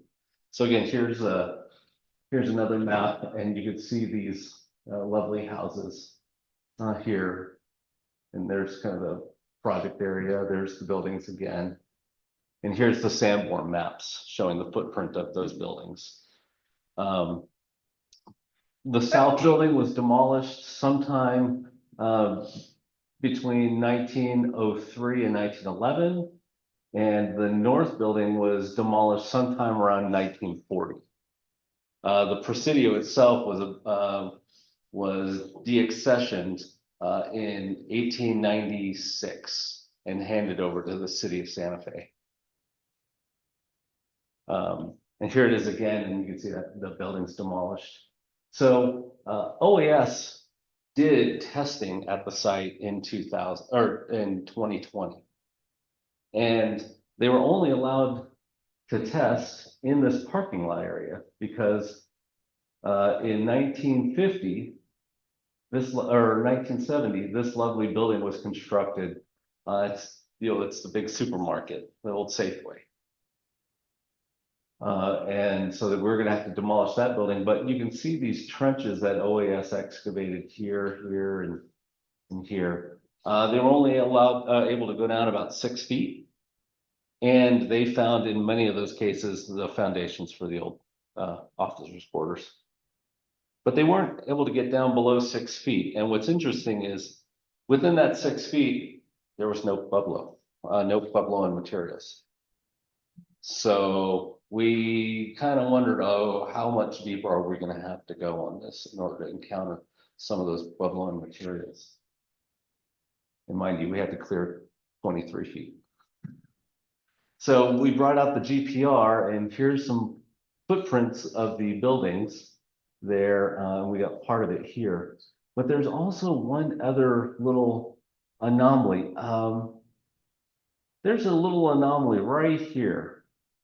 And at first, when we got the results back, they thought, this would be Jenny Strum when she was with SRI. They thought, we think you have a cellar right here.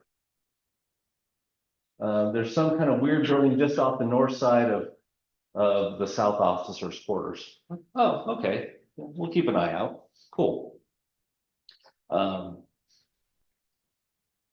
here's the officer quarter layout, and here's kind of what one of the foundations look like here. And we ended up doing a lot of this in the winter, by the way. Winter archaeology in Santa Fe, if you haven't done it, it's so fun. Some of the things that we did find, the stoop for the porch, right there, we actually recovered it. Kind of the brick patio area out in front. And you can see there's that's the top of the foundation there. That would have been right where the door is right here. So everything lined up beautifully with the historic photos. We also had a lovely well in the back that went down 15 feet. That was not on any map, so that was a bit unexpected. And then here's the South Officers' Quarters. And this one was fun because we had some better photos of this. And you can see here's the building here in the corner. And these individuals here, it's a little hard to see in the photo, but they're standing on some kind of elevated platform. And that's actually the well on the south house, right where it showed up in the photo. We didn't realize that that's what that was until after we opened up the area and saw the well. And that's some of the bottles that came out of it. So, and the interesting thing was some of these foundations went down like 6 feet. They were really deep, big foundations. And I won't get too far into it about why the foundations on the south side were this deep. But I will say one of the things we encountered on this excavation was a cienega that ran through the property. So very unexpected. If you have any questions about that, later, we can, Jim's back there and Jim Gallison can answer some of those questions. Sorry to put you on the point, Jim. And so, historic bone pits, we found a historic dog burial.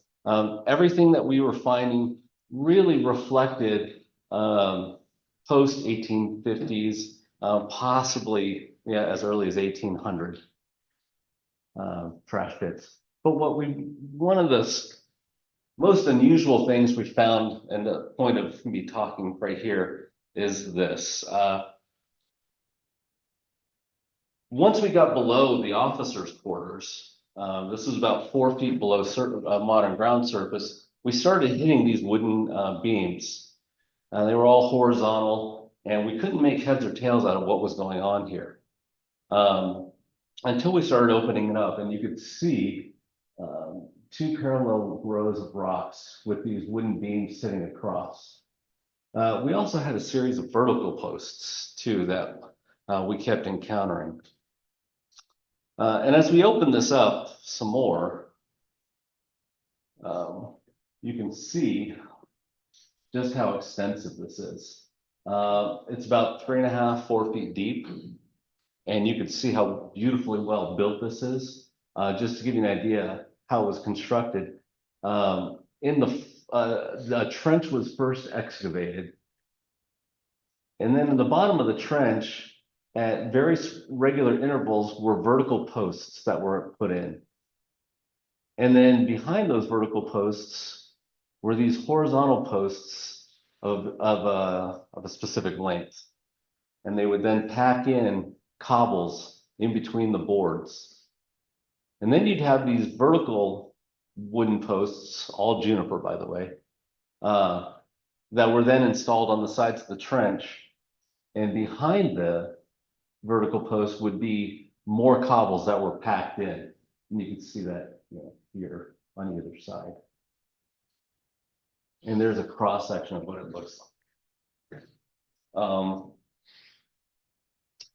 As we were excavating this thing, it became abundantly obvious. Well, I shouldn't say it became abundantly obvious. It was not obvious at all what the hell this was. We had numerous heated discussions out there. Is this some kind of drainage? Maybe they were trying to use this to drain the cienega that was there. We had couple, quite a few hypotheses out there. But once we started opening up some of these units here and saw how formalized the architecture was, we started zeroing in on the fact that there's not really many groups who would engineer something like this or have the ability to engineer something like this, except military.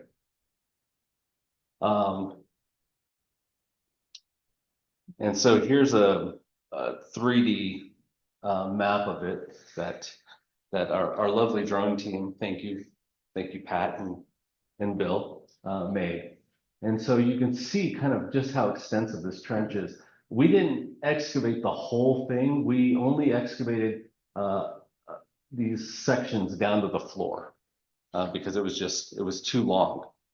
And if you want to have an idea how long this is, it's about 100 meters, or not 100 meters. It was about 80 meters, I think. And it goes all the way to Grant Avenue. So I'll kind of show you that in a second. But in addition, we also had these ramps. So we had one ramp coming here in from the south, and there was a series of footsteps here on this side that got taken out.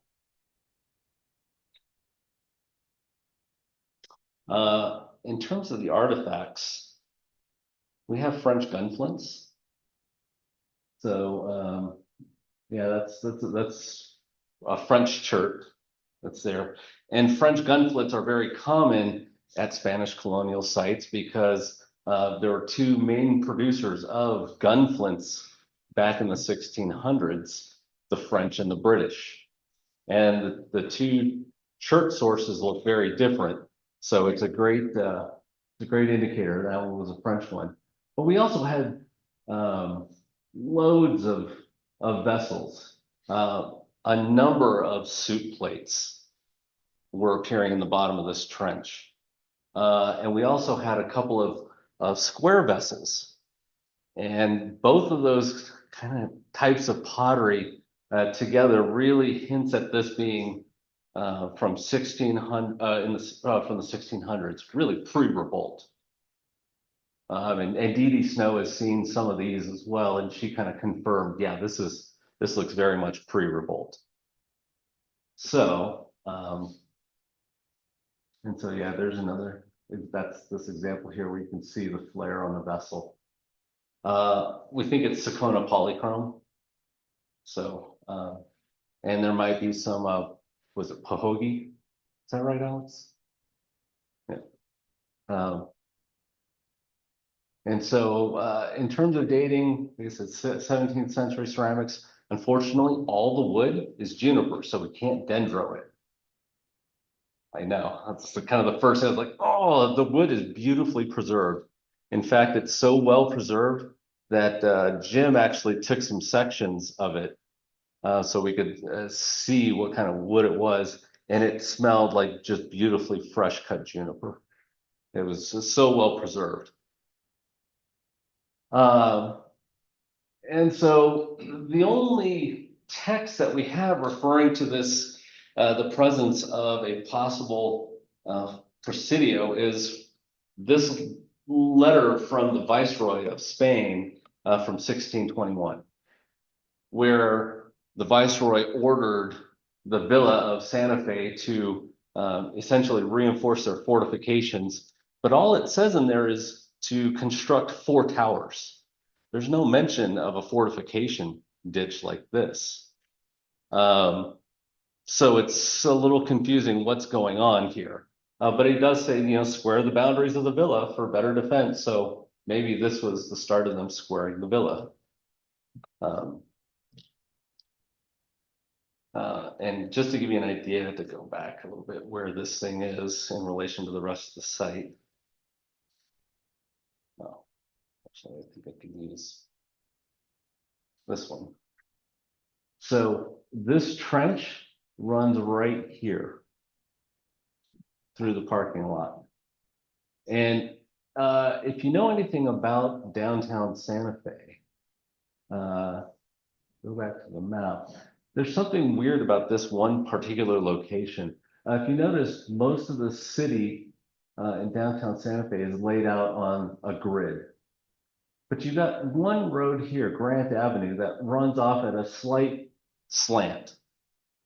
And Grant Avenue shows up on a lot of the historic maps, and it's always kind of gone at a slight angle compared to the rest of the plaza. And when you look at how the orientation of this fortification ditch is laid out, it actually runs almost perpendicular to Grant Avenue. So we suspect that Grant Avenue is oriented that way because that's how the Spanish Presidio was oriented. And the city of Santa Fe has just recently agreed to fund another phase of work, and we're going to be doing some more GPR work all up Grant Avenue and down Sheridan here to try to follow this Presidio trench. So first evidence that we have of the Spanish Presidio in Santa Fe, of the pre-revolt Presidio. So pretty spectacular. Anyway, I wanted to go ahead and show this to you guys because I mean, honestly, we're going to be presenting on this at the SAAs, but I know a lot of people aren't going to be at the SAAs. And so I figured this would be kind of a fun little show and tell of something really, really recent that's happening here and pretty significant for Santa Fe history. So yeah. Ta-da. Cool.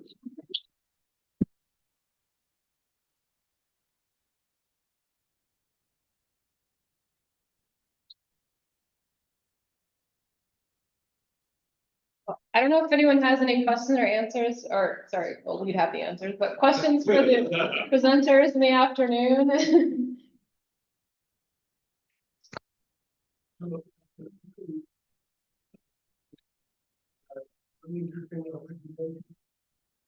was intrigued by one masonry feature that you presented, a rectangular sort of a structure with that kind of a funneling walls to it. That if you think that it's not a residential feature, is it possible that it's like a gay track? Or that kind of. So the G-shaped wall doesn't actually connect to the corral, and there's no opening between the corral.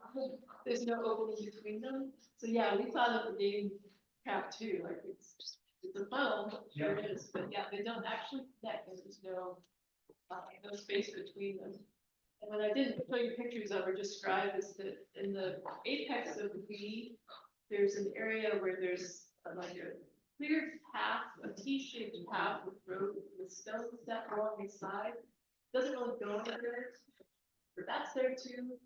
So I'm feeling more shrine vibes from it, but again, I really would love for them to stutter some of the really should come to the that. Maybe that's a problem.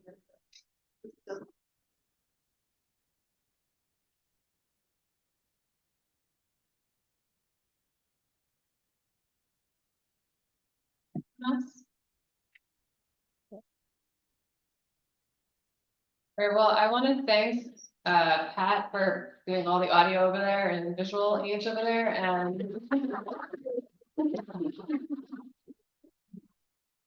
everyone else on the NMAC board who helped, including, of course, Bill out there who's out in the lobby right now, and Natalie.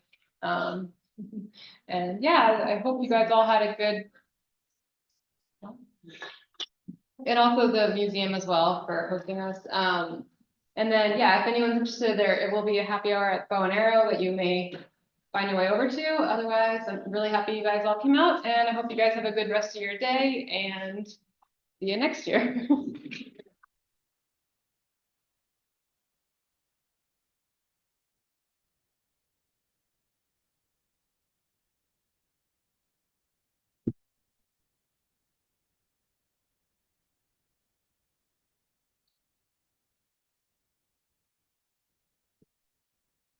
I'm not gonna.